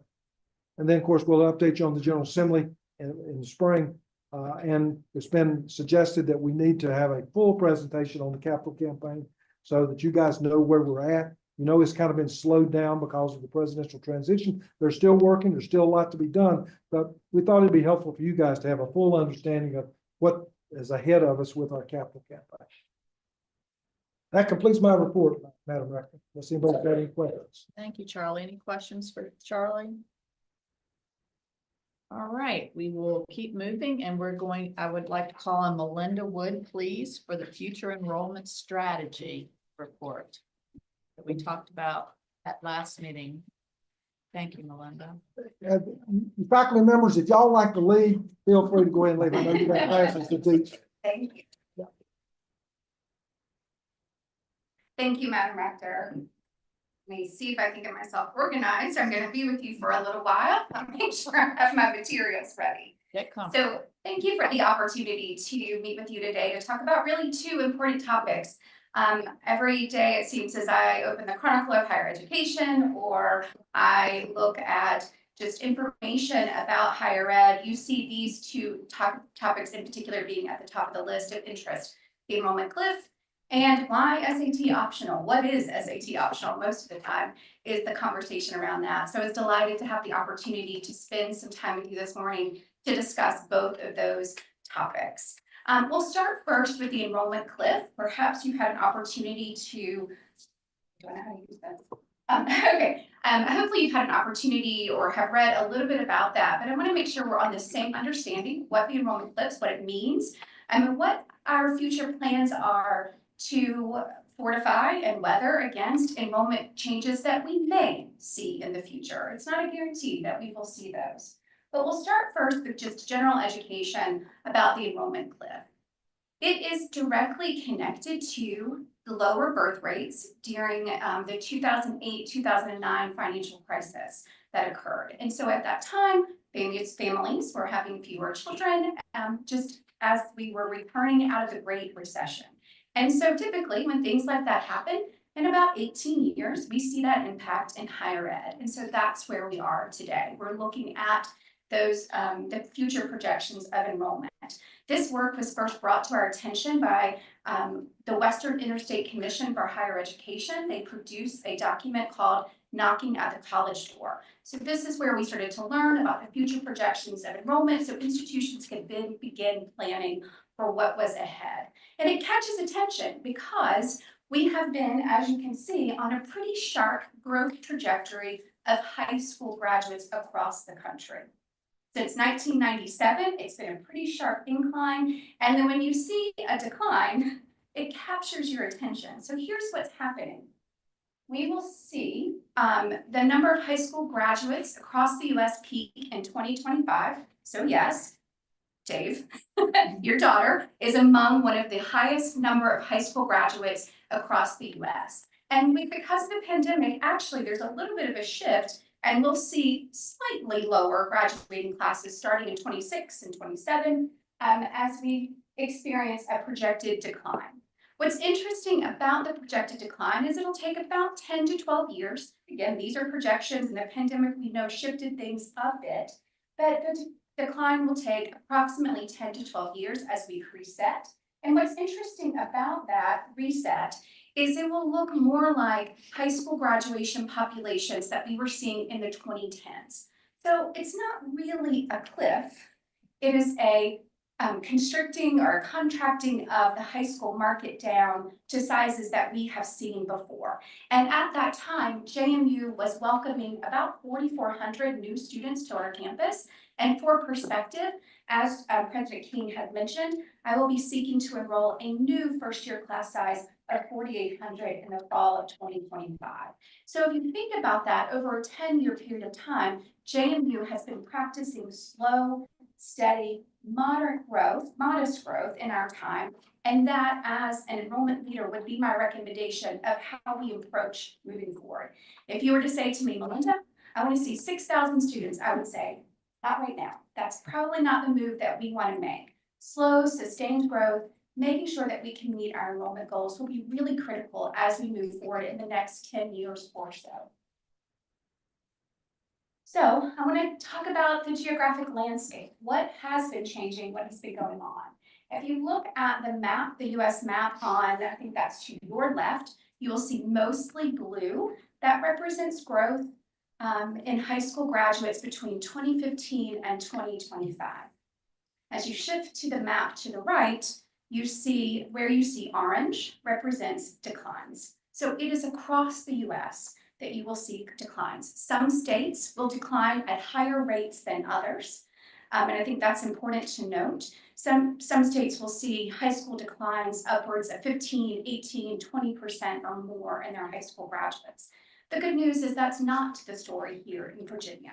So we are better positioned than a lot of other places across the country in terms of enrollment opportunities for the university. What is also changing in the background is the demographics of the student population of our high school graduates. We will see fewer white students graduating over the course of the next 10 years. That population is in a decline, and we will see growth of Hispanic students, Latinx students, Asian students, and students who identify as 2 or more races. As we look closer to home, the story is very similar to the national projection that I was just presenting to you. We have been on a sharp growth trajectory of about 12.5% over the last 10 years, and then we will see a decline of about 7%. Now, I like real numbers. I like to understand what the percentages are. How does that make sense? So this year, graduating from Virginia high schools, public high schools, we had about 94,000 high school graduates from public institutions. That represents 85% of the enrollment here in Virginia. So when we talk about a 7% decline, if we think about the majority of the students in attending public high schools, that's about 7,500 or so students that we will eventually not be in our population or graduating from our public high schools. And that decline is across the board, whether you attend a public school or an independent private school here in the state, those percentages are the same. There's not a difference. That's just the demographic changes across the board. So where are those declines in Virginia? I think that's really important for us to understand. Where you see orange represents declines, and that's mostly in the central and southwest part of the state. Where you see growth or stability will be in areas around the greatest populace that represents here in Virginia. So Northern Virginia, around the Richmond area, and of course the beach areas. When you overlay that to where students are currently enrolling at JMU, what you can see is a map that almost is a mirror image of where our students are coming from at the university as it compares to the areas that are projected to either be stable or see some growth in the future. Now, I do like to say that JMU represents 132 of the 133 cities and counties in the state. That is incredibly important to us, and we want to maintain that. But when we break down and we look a little bit closer in terms of where the vast majority of our students are coming to us from in the Commonwealth, they represent 62% of our enrollment is represented here in these 10 counties and cities. And I was breathing a sigh of relief as I really researched and looked at what those projections look like in the future, because they are either to be stable or to see some growth over the next period of time. I went from 2020 here to 2040, looking ahead at what we could expect or anticipate. This information is all public and available to you. I was using the Weldon Cooper Center for Public Good or Public Service, and so that information is where I'm pulling this from. So as an enrollment leader, I'm really proud of this. It makes me very happy, right? It makes me feel good to work in Virginia and knowing that there's great stability in the state. But as an enrollment leader who's thinking about what could the disruptors be, where could the challenges come from, if I were working for an institution outside of Virginia, I would be looking at Virginia as a primary opportunity for recruitment. And that's not just JMU, but that's thinking about all of our institutions here in the state.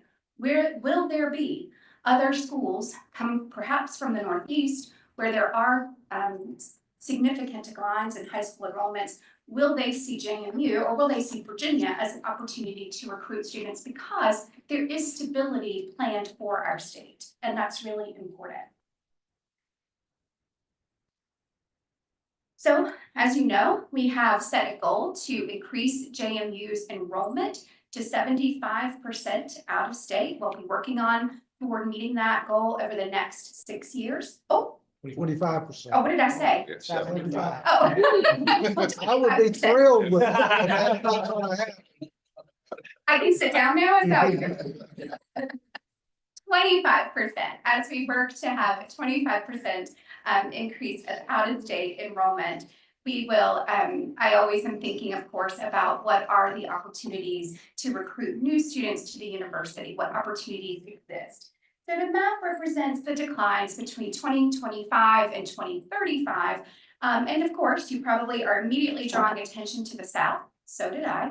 But I also have to say that the history, I have to pay close attention to JMU's history and where our out-of-state enrollment has come to us, and making sure that we are fortified and staying strong, in particular in the Northeast. We've actually had some incredible gains just by changing our recruitment strategies in the Northeast. We've seen an improved enrollment growth from there, while also, I like to say, fishing in new ponds, which means I am starting to spend resources and more time in the South. I started that immediately when I arrived at the university because I commissioned a geodemographic market research study that could help me understand the landscape of recruiting students out of state to Virginia. And of course, all the data suggests you stay strong in the North, where we are well known, and we have a very strong historical pull of students coming to us from those areas, while you start looking at other places that make sense for JMU. So out of state areas that make sense for JMU, based on a tremendous amount of data, including our alumni centers, would be North Carolina, Georgia, Florida, Texas. Those are some of the areas where I'm beginning to invest resources to recruit new students to the institution. The South looks attractive, and it is attractive. There are opportunities there, but we have to be cautious because when you think there is truth in the statement of it's really hard to recruit students out of the South. There's a lot of allegiance, just like there is here in Virginia, to their public institutions. They were designed to keep their students to in-state. We can look at Georgia, the Hope Scholarship in Georgia. We can look at Florida, the Bright Futures program that was designed there, all designed to retain their students in their home states. Texas has the top 10% rule, which means if you are in the top 10% of your high school graduating class, you are automatically guaranteed admission to one of the public institutions in Texas. So you have to be strategic about what cities make sense and where students might be willing to migrate and change. A lot of this migration or the declines that you're seeing are not such a huge disruption in the South, is because we are seeing internal migration within the US, families that are moving from the North and moving South, where there might be opportunities then for them to be willing to go out of state once again. So the Northeast, I've talked about it a lot. I want to tell you why I've talked about it a lot. We have had tremendous success in recruiting students from the Mid-Atlantic and the Northeast for a sustained period of time, not only here at JMU, but all of the public institutions. They're incredibly important to us. And in fact, what the data is saying and suggesting at this point, while there is 1.5 times more students in the South, the students from the Northeast are 3.5 more times likely to come to school in Virginia or to an institution in the South.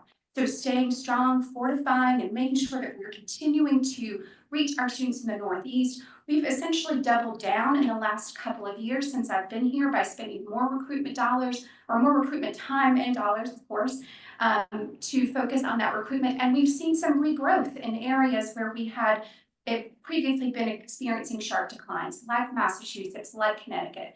And Massachusetts and Connecticut, New Hampshire and Rhode Island are all in that 15 to 20% decline in terms of the number of high school graduates. But because we continue to have such a strong presence, JMU is seeing a really robust out-of-state Northeast enrollment for us.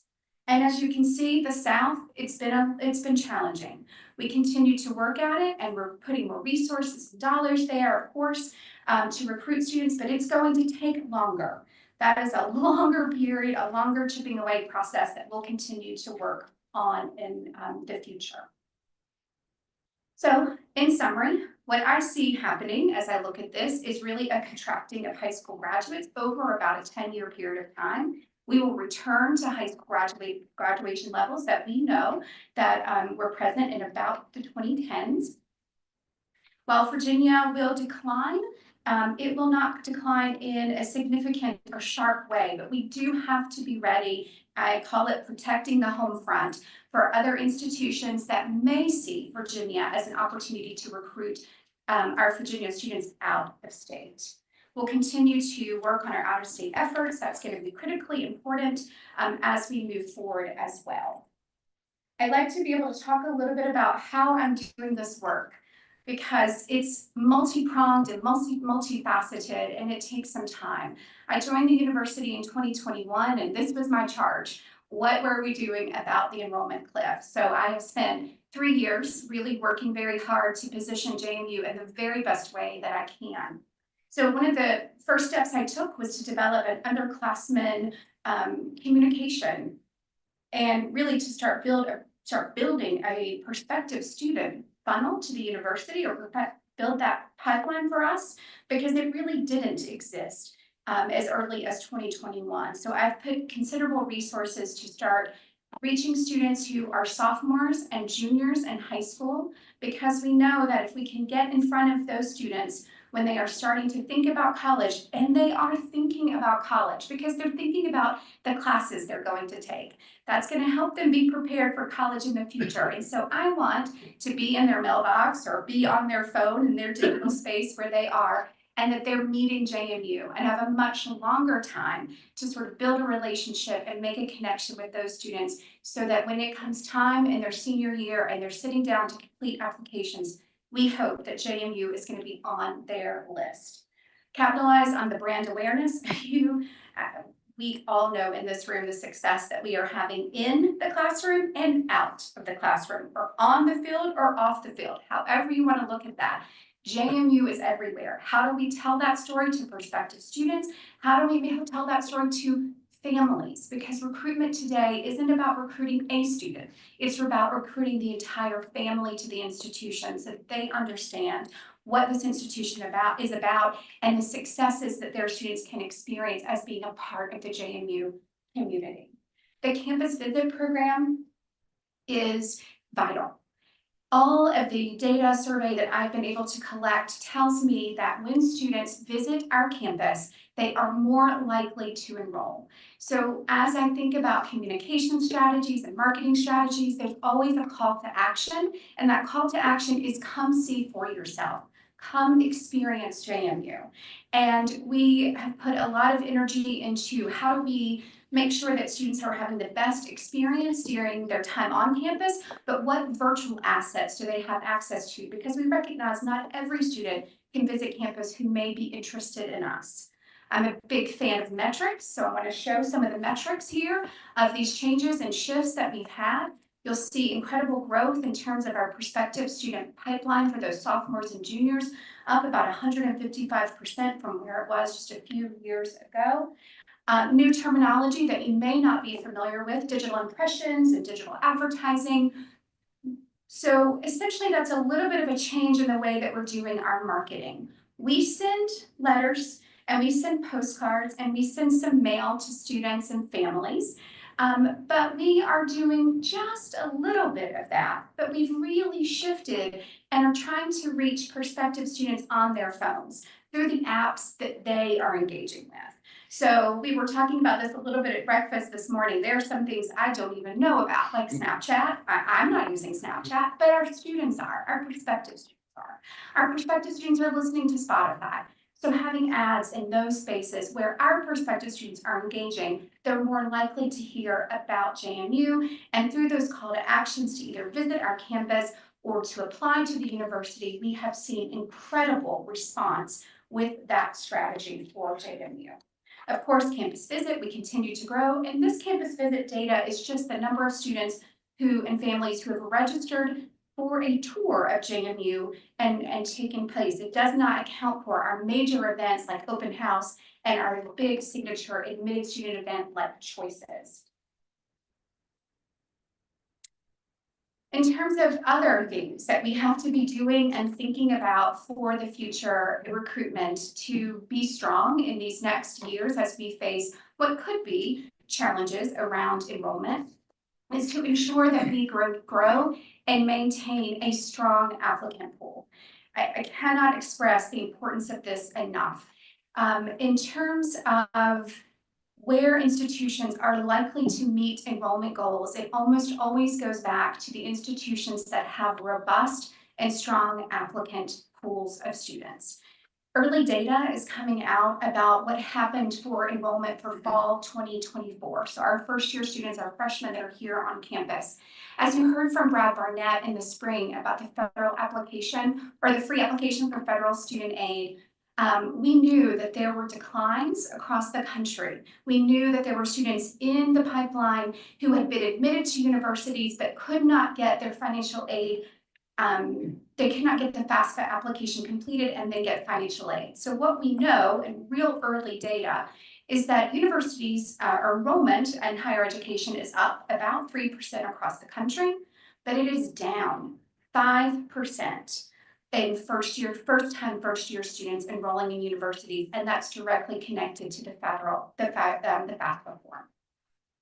And so I was curious. I'm like, well, how did JMU fare well while other institutions had it? And what the data is showing and the studies that are coming out, it's the institutions that had robust applicant pools, that had wait lists that were strong, that you could go to and be able to pull students off the wait list if you needed to ensure your enrollment. Those are the institutions that had a success story this year. And that is JMU's success story. I did not need to use our wait list. I was sharing with others at lunch yesterday. I did my version of a Hail Mary last March. I admitted about 1,000 extra students to the university that I had intended to because of the FAFSA challenges. But that ultimately paid off, and we welcomed a very healthy first year class of about 5,000 students. I think it was 4,993 when we finally had our final day census count. Transfer is also vitally important here in this conversation. And how do we continue to reach our transfer population and bring them to JMU? That's something I'm always thinking about. Through the pandemic, there were declines in students attending two-year institutions, primarily our community colleges, but there is signs of growth there again. And so JMU has guaranteed admissions agreements with all of the Virginia community colleges. I'm also working there's a group from JMU that's working in partnership with Blue Ridge Community College to design and create a co-admission program. What that means is that students would be co-admitted to Blue Ridge Community College and to JMU. They would begin their coursework, of course, at Blue Ridge, and then transition to JMU to complete their bachelor's degree. This program, this co-admission program, is specifically designed to increase degree attainment in the Shenandoah Valley.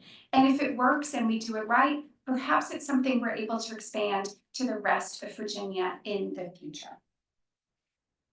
Every time I'm asked to talk about enrollment and I'm asked to talk about what it takes to recruit classes, you will always hear me talk about scholarships. It's an important part of the formula. And we've made tremendous strides in the last few years of increasing the number of scholarships that we have available to attract students. But as I think about the future, you can see the dollar amounts behind you. The part I want to express here is that it's going to take a multi-pronged approach. As we think about resources that we can work with the state on, resources that we would have internally to turn towards scholarships, and also fundraising or through private philanthropy. In fact, Nick and I have talked about the importance of having some expendable dollars available for scholarships in the next 10 years as we also work to grow the endowment in the future. That importance, that piece of having scholarships to recruit students and seeing what it really takes to be able to make JMU competitive among other institutions that are also offering scholarship dollars. This is a key component of any recruitment strategy. Again, I like to show benchmarks, where we are, what we're doing, things that are happening at the institution. And so you can see a pretty amazing story in just a few short years. It wasn't that long ago that JMU did have some challenges meeting our out-of-state enrollment goals. And so I think the point is we've been here before in our very recent past. And so we've learned valuable lessons from that.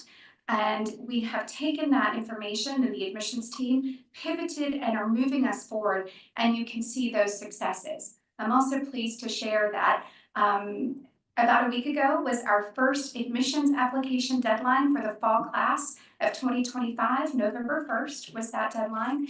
And we have received over 33,000 applications for the fall class of next year. We have one more admissions deadline to go in January. And I suspect, based on future forecasting and projections, that we'll see well over 40,000 high school students applying to want to be a part of JMU next fall.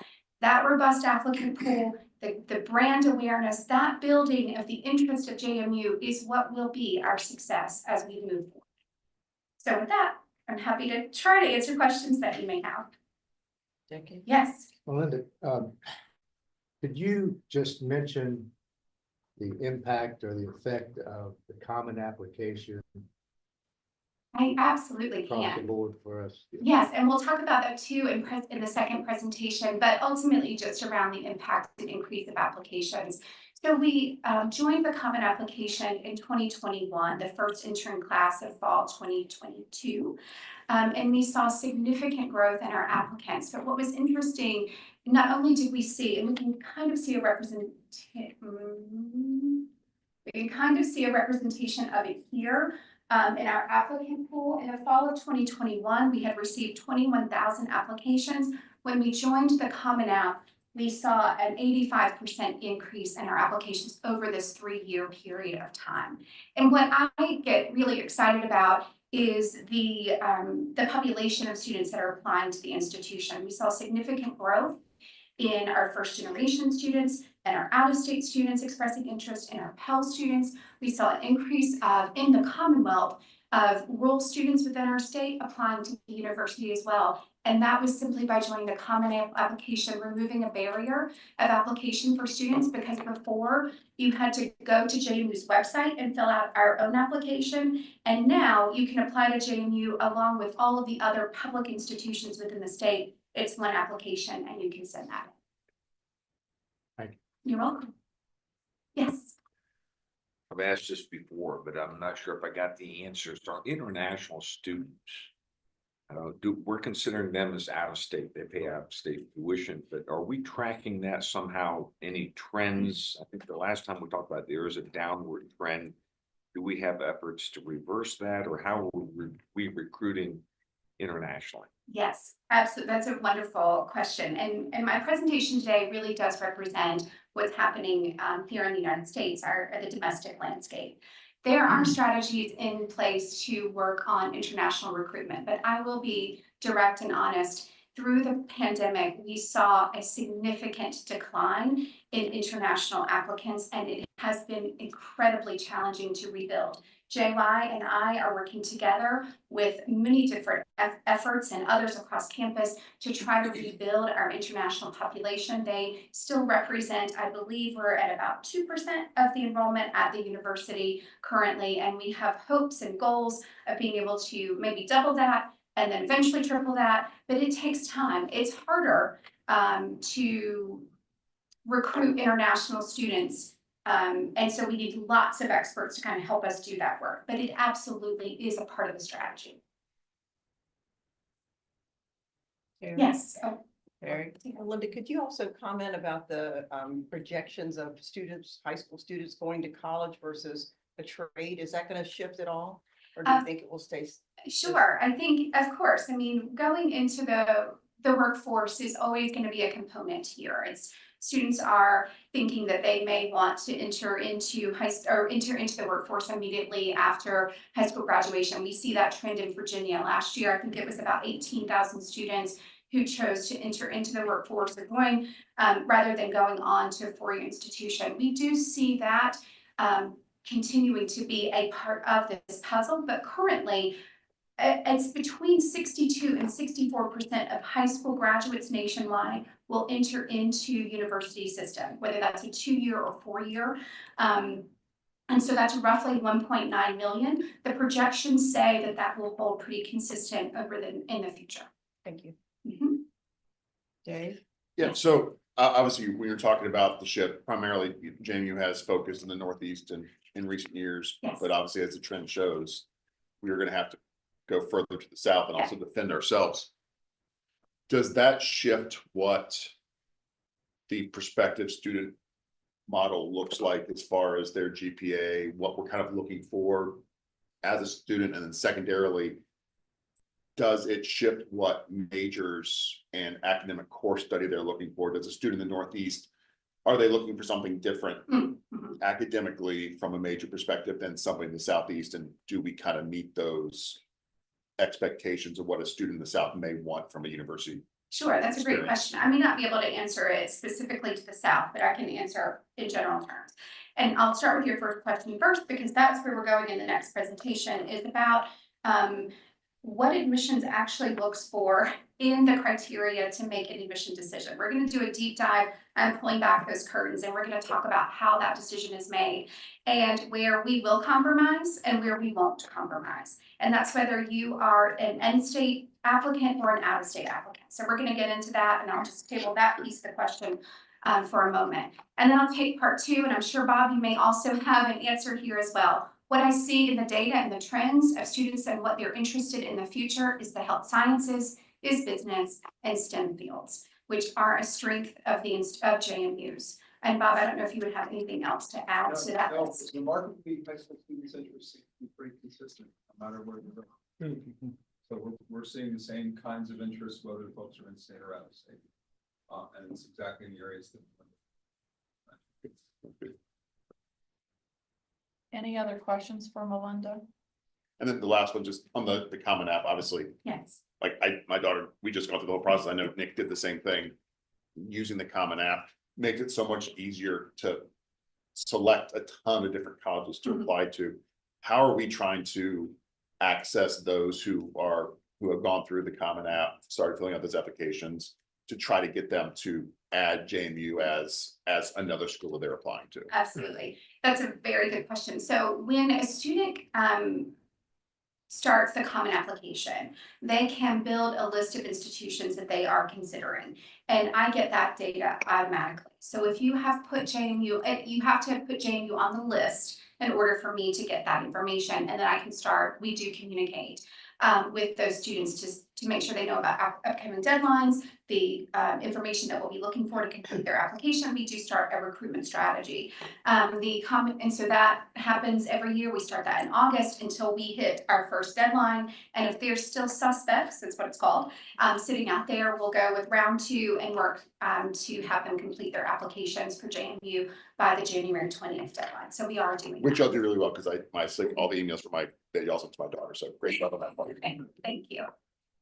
But for those that are on the app, is there a way to try to, you don't get the data of everybody who's on the app to try to figure out a way to encourage them to apply here too? I get the statistics, right, of who started an application, where they're from, so I can, generally have an idea. But I can't access data on the individual student until they put us on their list. Okay. And so it kind of comes back to that strategy of trying to meet students earlier in their college search process as sophomores and juniors in high school, so that when they get to that point and they're starting the Common App, we're hoping we're one of the 10 or 15 schools that they're going to put on the list of schools they want to apply to. Jeff, go ahead. Are we essay optional on the Common App or essay not required? How does that work? We're essay optional, so, and probably 70, I would probably venture to say probably closer to 80 or 85% of our students will complete an essay through the Common App, because when you complete the Common application, the essay portion is part of the common component that will go to all the institutions that students apply to. And it's not just JMU. So most students will complete and give us an essay. We just don't require it. Because if you require it, then that means your application is essentially incomplete until we get that piece of information And we want to make sure that we can keep applications moving forward. Any other questions? Melinda, thank you. Oh. Oh, I Charlie. just want to make a comment, you know, we've talked a lot about this from Melinda's presentation. And what we wanted to communicate to you is, yes, there's less high school students, but the clip is a little bit of an exaggeration as it applies to us. Maybe Longwood or Mary Wash or Radford, where they are struggling with enrollment, the clip maybe is more appropriate. But two, we wanted y'all to have some comfort that we've been working on this for a long time. And we've got some really good professionals dealing with this, and Melinda leads that group. So, will we have some challenges? Absolutely. Do we need to probably spend some additional resources to go to the south? Absolutely. And we'll talk more about that at budget time, I'm sure. But I wanted you guys, I know some of you had some real concerns about this early on, and I hope we've relieved you of some of your anxieties about this. great. Thank you, President King. All right, so we'll move on. Joni, did you want I to? do, Oh, I would like to say one thing that I have talked with Melinda and Charlie about. I don't, you all have the form in your packet where we see JMU at the bottom of the list. And I don't enjoy being at the bottom of the list. It's not where anybody wants to be, but digging further and working with people in Richmond, what we determined is that the out-of-state population at JMU is currently at 22.9%. And just to give you some examples, the University of Virginia is at 33.1%. Virginia Tech is at 33.4% out of state, and William and Mary is at 35.8% out of state. And I have had these conversations about the opportunity to bring in more out-of-state students because I have heard a lot about scholarships and expenditures and the need for capital.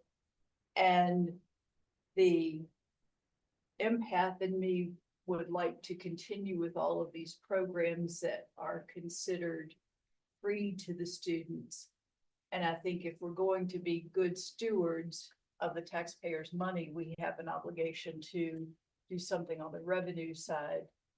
And I think that revenue is available through the tuition from out-of-state students. And I'm thrilled to hear you say that you're moving toward 25%. And I think that that's going to be somewhat, according to what I'm told, a push, but I think it will generate revenue. And I guess my question is, historically, my understanding is that the least trained individual in recruiting is sent out of state, and the most highly trained individual is kept in the state for recruiting. And I would like for you all to consider sending someone with a lot of knowledge and enthusiasm and talent if we're going to be recruiting out of state. And additionally, I did hear you say, Melinda, that you are putting additional resources toward that. But as you're doing that, perhaps keeping in mind what you need from that. It's interesting to hear from Richmond where some of the out-of-state talent is coming from, and they're having, a lot of the universities are having tremendous success in private schools. Those are the students who are not being admitted to the state universities in places like Georgia. And so they're looking to go out and the biggest winners, and we've talked about this, the biggest winners thus far have been Auburn University and Elon. So obviously, you know what you need to be doing with your background. But I'm very heartened to see us making a move in that direction, because offsetting our expenditures with additional revenue, I think that's where the business portion comes in, that I think we've got to be looking at that in terms of, again, being good stewards of the monies. Thank you for that, Jen. Thank you, Joni. I'd now like to ask Bob, if he would join, Melinda for the next presentation. And just to give you a quick background, why test optional admission, the governor charged the presidents a Correct. couple of months ago to, have a presentation to all the boards, and the boards will be asked to make decisions on what we at each institution want to do with the test. I believe today is just a first step in that. I've indicated to both, Charlie, and his team that we will not be deciding today what we're going to be doing on the test. This is just a presentation which will hopefully prompt each one of us as board members to do their due diligence, to do some additional research so that in February, we can come back and ask additional questions of Melinda and Bob in order to make a good and informed decision. If I may, Madam Rector, the governor was concerned about a number of schools in the Commonwealth who were struggling with enrollment, and rightly so. And his concern was, are they going to start to fill their classes with students that cannot do the college level work? And so that's why the question is being asked, because obviously the standardized testing is one method that you can use to evaluate whether a student is going to be successful or not. So I just wanted to add that to the context of why we're having this discussion. Well, thank you, Madam Rector and President King. So our next important topic is test optional and what that means and maybe perhaps what it doesn't mean, and specifically focused here at JMU. I'll start out of the gate by saying, I've talked a little bit about this, but I arrived at JMU in 2021, and for those of you who have been at JMU a long time, I am still a newbie, which means I didn't have the answer to the test. I had to go looking, I had to open all the drawers and really seek out guidance from across campus to understand test optional. And so what I'm presenting to you today is a representation of how JMU arrived at test optional, and kind of giving you that history, because we know because we can measure our success and our academic readiness through the way in which we have carefully arrived at this decision. The other thing I want to talk about is a little bit about how we got here. It's such a hot topic in higher ed, because before the pandemic, probably 20% of institutions across the country, not probably, exactly 20% of institutions across the country had a test optional policy. And then during the pandemic, students were faced with not being able to sit for the ACT or the SAT. Tests were being canceled, there wasn't availability as there had been, and so university leaders were in a situation where they had to make some pretty quick decisions. Think about that comment I talked about before, having a robust applicant pool so you can meet your enrollment goals and make sure that your institution continues to thrive. So many institutions, 80% of institutions across the country stood up test optional policies during the pandemic. And most of those institutions had a little caveat at the end of that statement that said, we will study it for the next 3 to 4 years and then make a determination about what makes sense for our institution. So it was no surprise to me. I was at an institution that did that, had to stand up test optional pretty quickly without a lot of guidance in what that was going to look like or mean to the institution. And so it was no surprise to me in the spring when we started to see institutions like MIT, Dartmouth, Stanford, Harvard, Yale returning to testing and as a requirement of the admissions application process. That didn't surprise me, but it certainly caught national attention. And why didn't it surprise me? Those institutions are highly selective. They are receiving applications, for thousands of applications from around the world. And maybe you have 50,000 applications and you need to admit 1,500 students. How do you do that? It is incredibly difficult when you're looking at so many applicants coming from so many different places whose preparation could be different around the country, or around the world, really.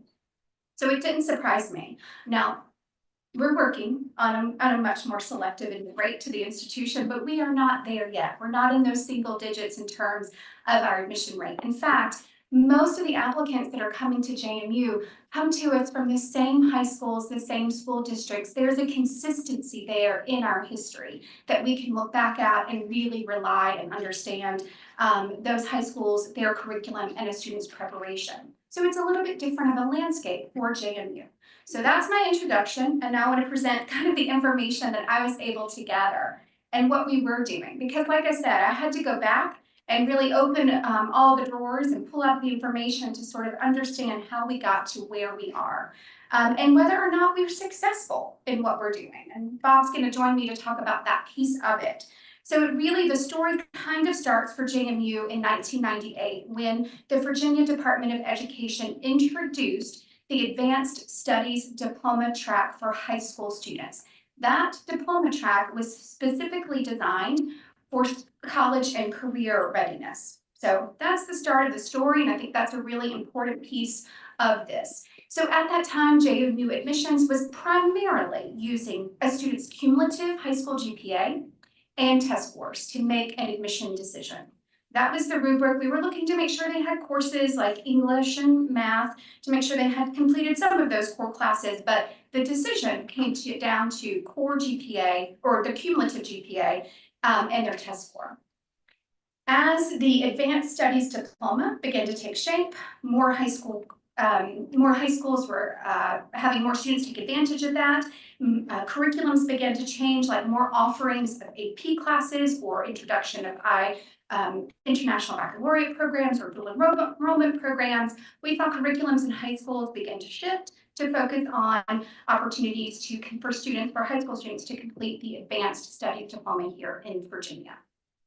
And so over time, we dropped the cumulative GPA completely from the measure of admission. That was no longer a factor in our decision. And we focused more heavily on the core classes that every student had to complete for high school graduation. We looked at the rigor of that curriculum. So again, that's AP, IB, or dual enrollment coursework. We wanted to make sure they were challenging themselves in those core classes. And then a grade trend. How had they been doing? And that could have been a grade trend of an upward trajectory, because a lot of times the first year in high school is quite a transition, much like it is to college. And so were we seeing an upward trajectory and primarily looking for grade trends in A's and B's. We adopted our test in about 2015, 2016, a study across the university led by admission, or co-led by admissions and academic affairs, began to study the testing policy and whether or not it played a role in student success at JMU, right? That's the question, is does it play a role in student success at JMU, and how is that being used? And so that work took about 18 months from what I could read, and then a test optional policy was stood up. Now, test optional doesn't mean that students don't submit a test score. They absolutely can submit a test score for consideration, and many students do, but they can decide whether or not that information gives a full, complete picture of their academic preparation. Some students take the test one time, and it may not be what they believe is the best preparation for them, and what a high school, in comparison to what 3 and 4 years of high school work has shown their academic ability. So what is the Advanced Studies Diploma, and why does it matter? It matters because it really is focused on college preparation. The Advanced Studies Diploma here in Virginia requires students to take 4 years of English, 4 years of science, 4 years of history, social sciences, and 4 years of math. Math is often the most significant barrier for many students to being college ready.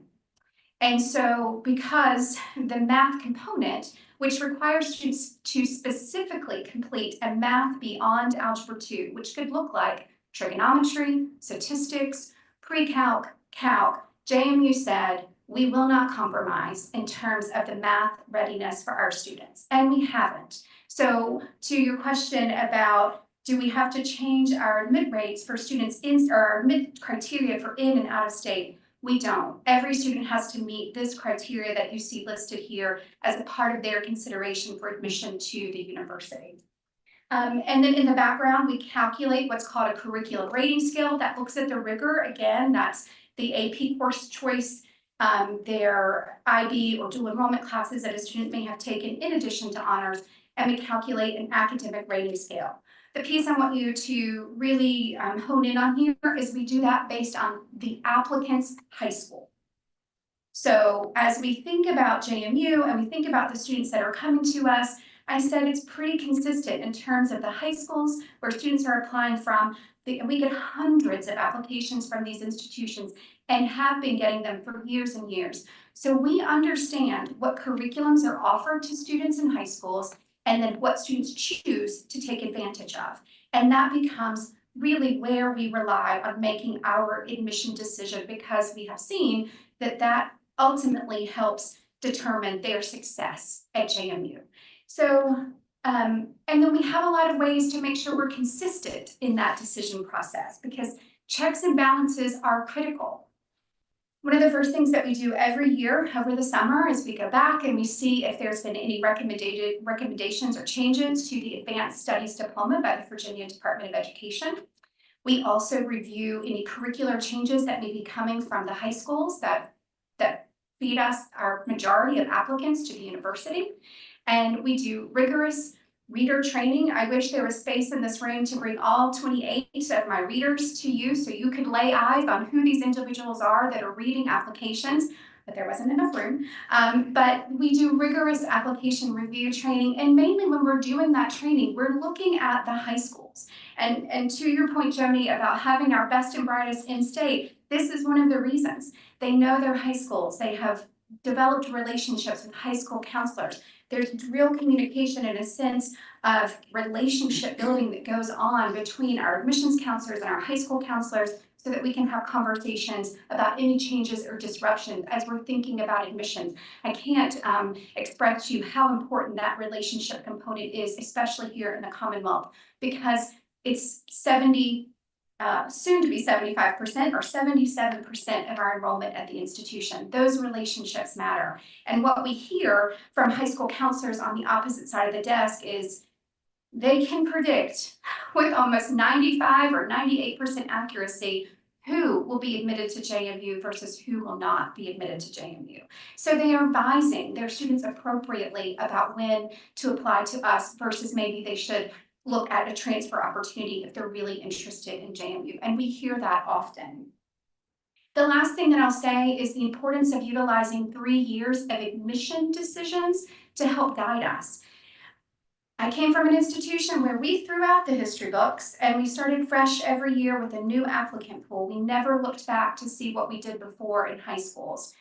And at first I didn't understand that when I arrived. But then as I came to understand our applicant pools, our long-standing history with so many school districts in the Commonwealth, it made sense to me. Because when you can look back over 2 and 3 years with admissions decisions, you can see, have things changed? Do we have a new applicant pool? Has the criteria changed for students completing and graduating from the high schools? You can see shifts in grading as well. You can see changes. Sometimes there may be small changes, but you can pick up on those pretty quickly by being able to look back. And so we do. When we sit down in admissions committee and we're trying to finalize our admissions decision, we're going back and we're looking at where we drew lines in our admissions decisions in the past to make sure that we're remaining consistent in the future or in the current review year. I spent a lot of time trying to figure out how to display this to you in terms of the consistency of decisions. And it's hard. I had to reach out to Chris Oram, our Executive Director of Planning, Analytics, and Institutional Research, and Bob, to say, how do I tell this story? How do I show the data to support what I'm saying? I went back 10 years, 2015 to 2024, looking at the admission decisions that we were issuing for students, and looked for anomalies. I was looking to see if something had changed in terms of who we were offering admission to, and if that criteria had shifted at any point before we moved to test optional and then after we moved to test optional. Because as I said, I didn't know the answer to the test, and I really had it was my responsibility to stand in front of you and to be able to talk authentically and transparently about what we do. So you go to the data and you look and you see what that tells you. And so Chris and I put our heads together, thankfully to him, I'm so appreciative. And the best way I can show this to you is by using something that I don't use to make admissions decisions, which is a cumulative GPA, but looking at it from students who had on average a GPA of about a 3.5, so that's an A/B general average, and whether or not they were offered admission to the university. And so when we look at 2015, in fact, if I could have figured out a way to show you 10 years, you would see consistency that approximately 88% of students who have a high school cumulative GPA of a 3.5 or better would be offered admission to JMU. Students who have below a 3.49 or lower, less than 30% of those students would be offered admission to the university. That's in-state and out-of-state. And I wanted to know, well, who doesn't get in? So when you look back at that, it could be students who did not challenge themselves. It is students who did not challenge themselves in the classroom. They didn't take 4 years of, in particular, it's always math. They didn't take 4 years of math or 4 years of science. That preparation work in terms of AP classes or dual enrollment classes that was available to them that students didn't take advantage of. Those are the individuals that are unlikely to receive an offer of admission from JMU. And I think that that's a powerful story in terms of our consistency and how we make sure that we are selecting the best students for admission to the university. And so with that, I want to turn it over to Bob, who's going to talk about academic success and kind of the 3 pillars that we look at to measure whether or not there have been changes in students here. Thanks, Melinda. Good morning, everyone. I also want to give a tip of the data wrangler's cap to Chris Oram as we share these different metrics. And as Melinda mentioned, we are metric driven. And I think it's important to say, okay, we went test optional. What has that meant on standard ways in which we look at academic success? So I want to show you 3 and talk just a little bit about them.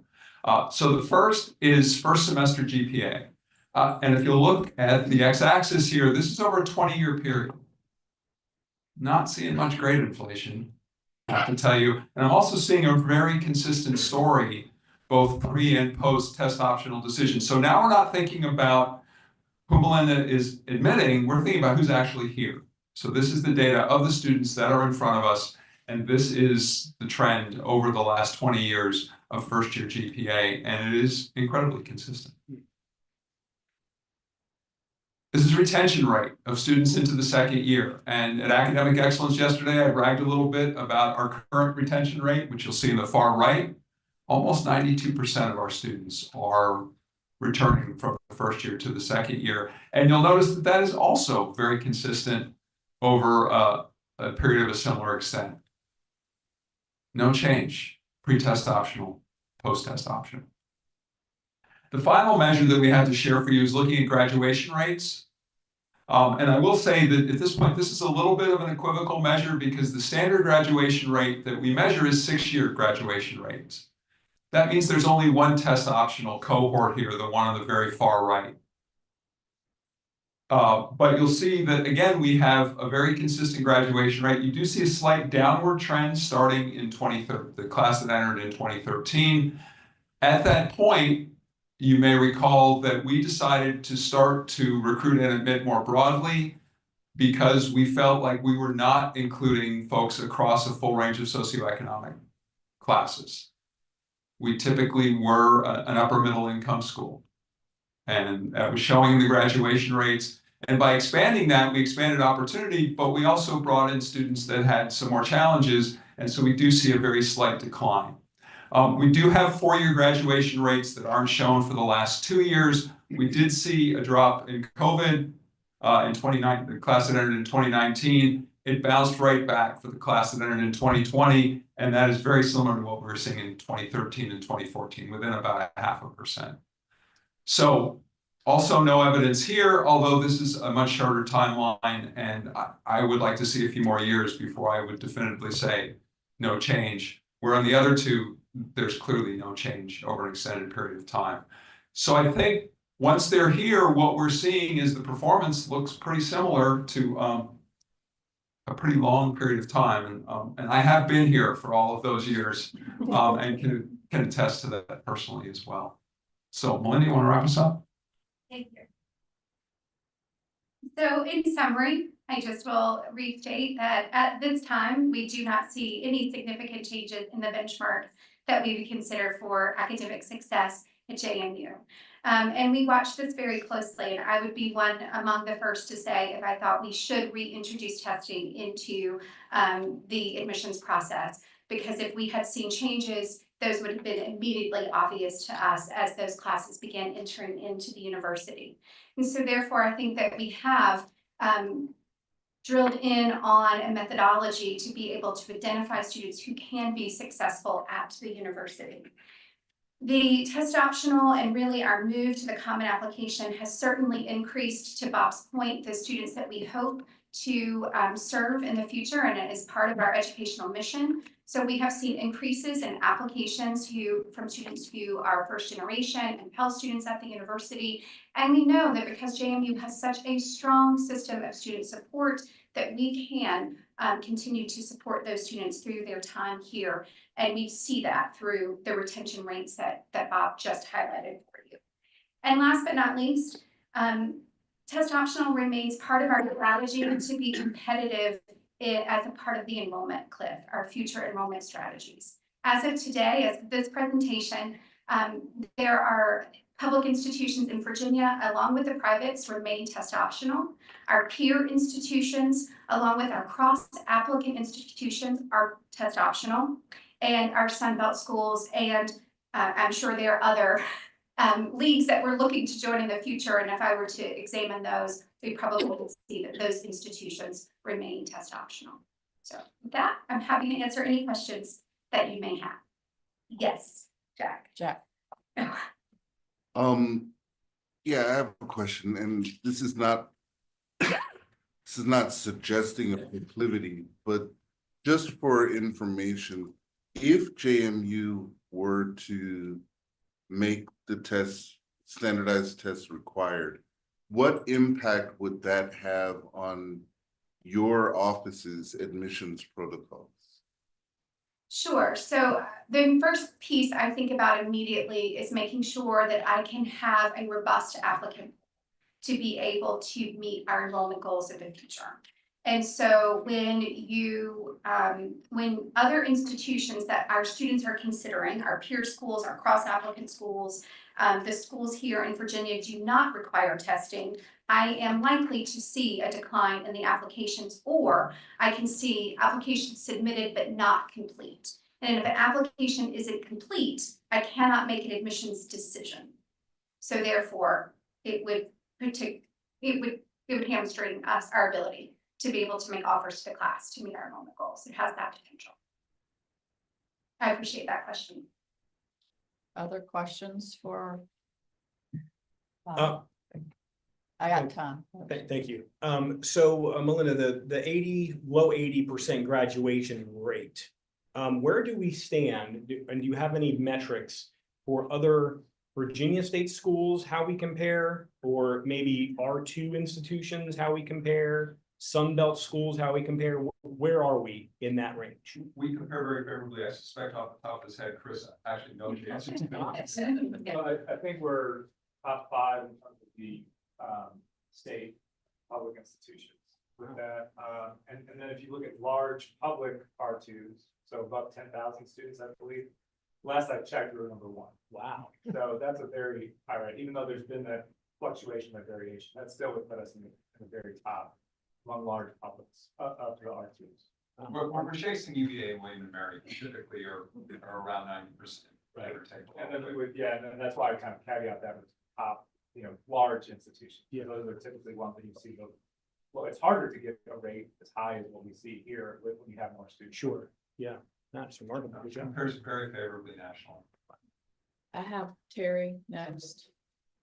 My question would be, if you were to be standing there and you were going to be arguing for standardized testing, what would your argument be?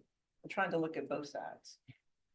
Sure. Well, Bob and I had this conversation about where does the test play a role?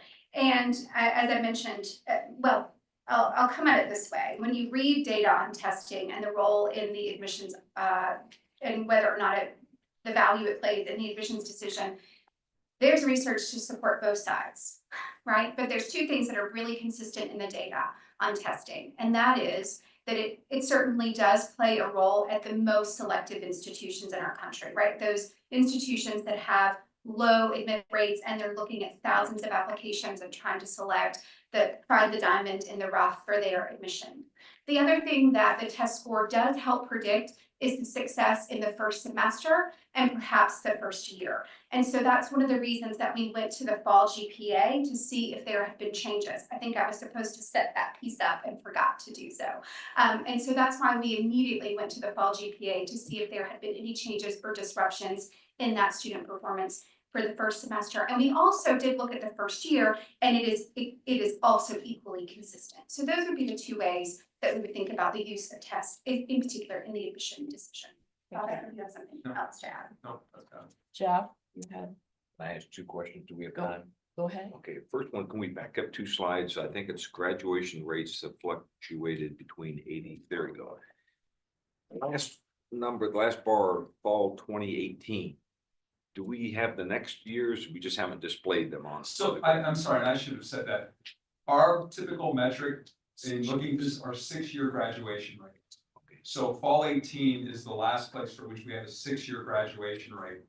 We do have 4-year graduation rates for fall 19 and fall 20. Fall 19 dipped, Chris, to 63.5, but that was likely a direct result of COVID, right? That would have been the class that would have graduated. That's what's helpful for and us. fall 20 bounced right back up to about where we were in 2014. 92% now, did you say, or what was last year's graduation rate? So what we have are 4, so again, distinguishing, these are 6-year rates. So after 6 years, how many of our students have graduated? And we can only go to the entering class in fall of 18. In fall of 19, we can give you a 4-year graduation rate, which is about 63.5%. In fall of 20, that bounced, and we think the dip is due to COVID because that's a little lower than what you've seen here. Fall 20, it went up to 67%, which is pretty much where we've been for quite a period of time. So correct me if I'm wrong, I think we had like a year learning gap that most public schools shut down or did video. And we haven't noticed the trend other than the 1 year. In terms of graduation rate, that's correct. Wow, that's fantastic. So, but there's been a lot of hard work on the part of faculty to help fill in some gaps. And the interesting thing is, as we get farther from COVID, what we're discovering is that the gaps are variable and it's getting harder to predict. And Kathy can speak to this as well, I think, from a faculty perspective. But it's the COVID gaps are still there, but they are not as concentrated as they were in that 1 year where the kids all took classes for their veterans. Okay, second part of my question, I'll end, last one. Can we have a graph or explanation of, for those people who have provided the SAT scores, the options theirs, can we see how that's gone up or down over the last, since the optional starts? Is there a way to track that? The ranges, the number of students, the scores that they were receiving, is that, yes, I actually have that data. Okay. And I can get that. That'd be great.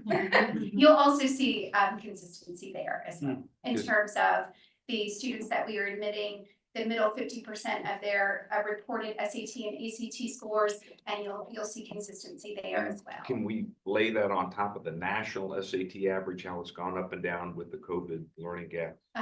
Yes, I should be able to do that as well. Mhm. Thanks. Dave?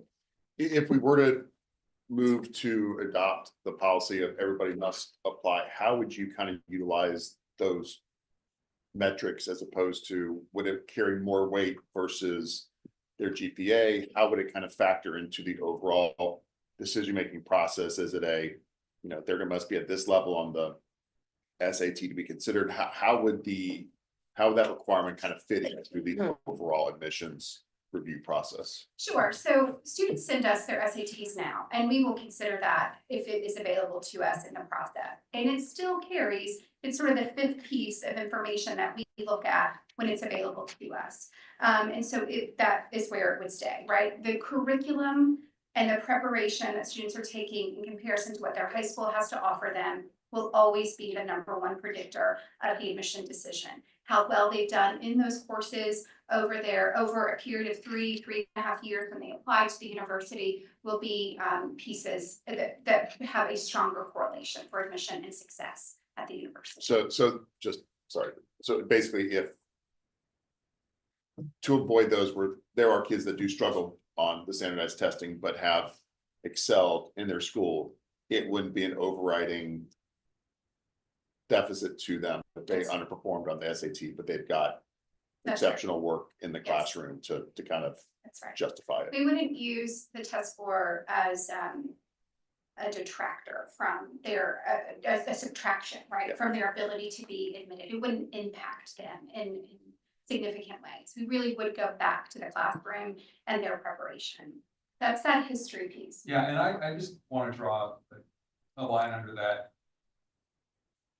The process that Melinda and her crew uses, I think is really compelling in terms of looking at what was available in your high school.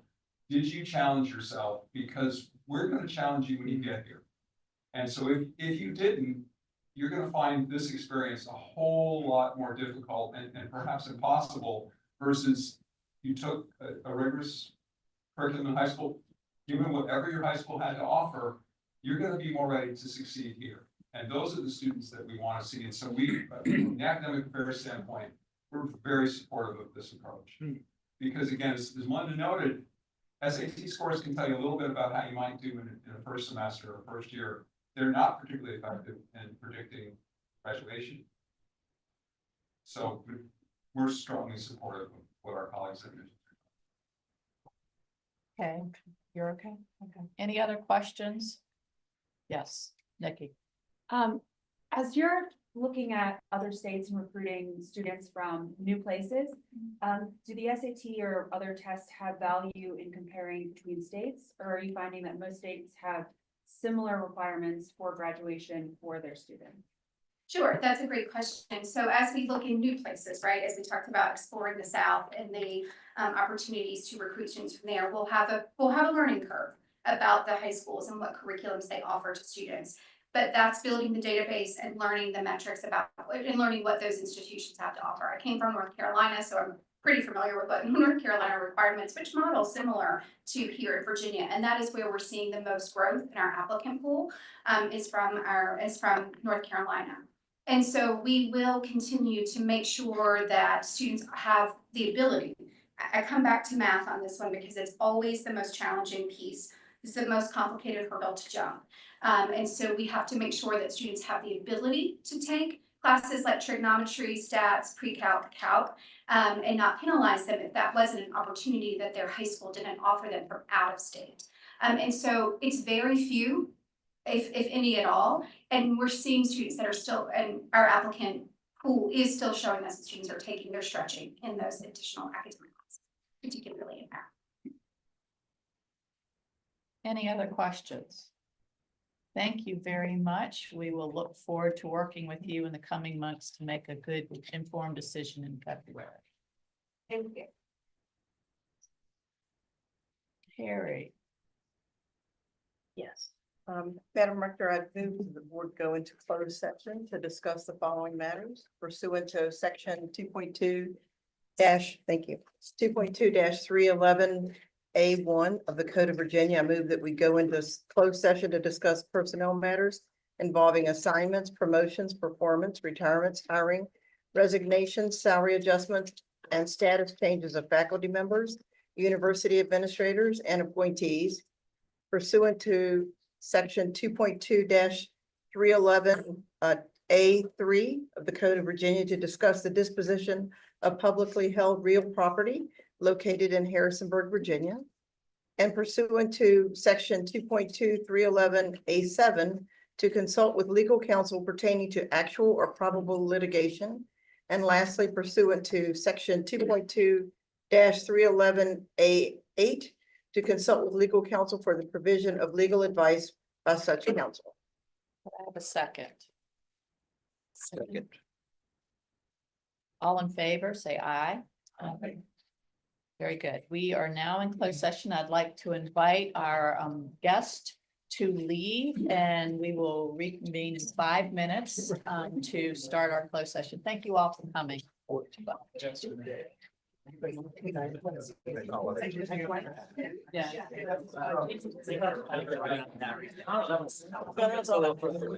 I didn't see that. No,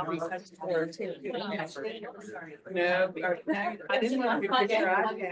No, I know, that's. I forgot that.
do I wait on? I think you're muted.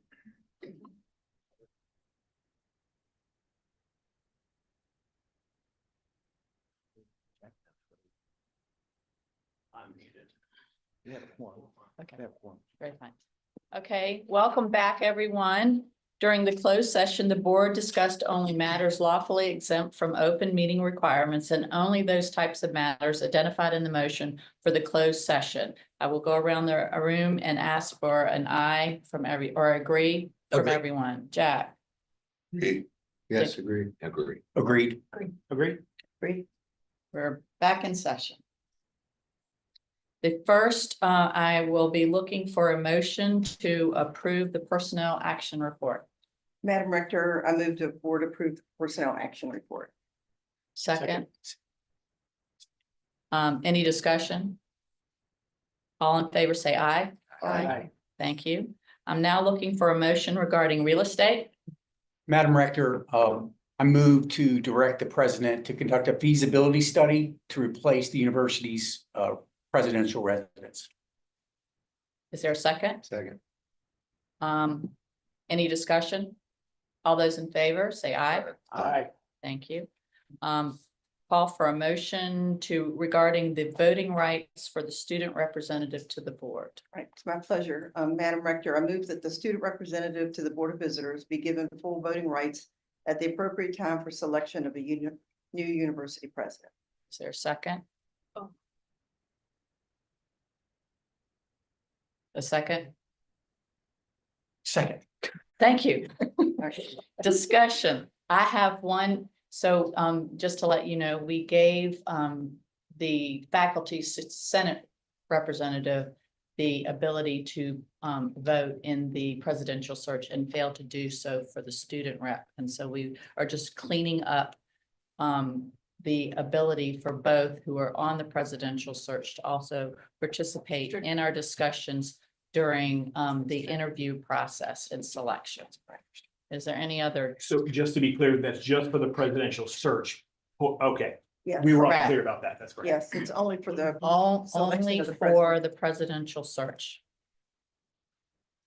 Any other discussion? All those in favor signify by saying aye. Aye. Thank you.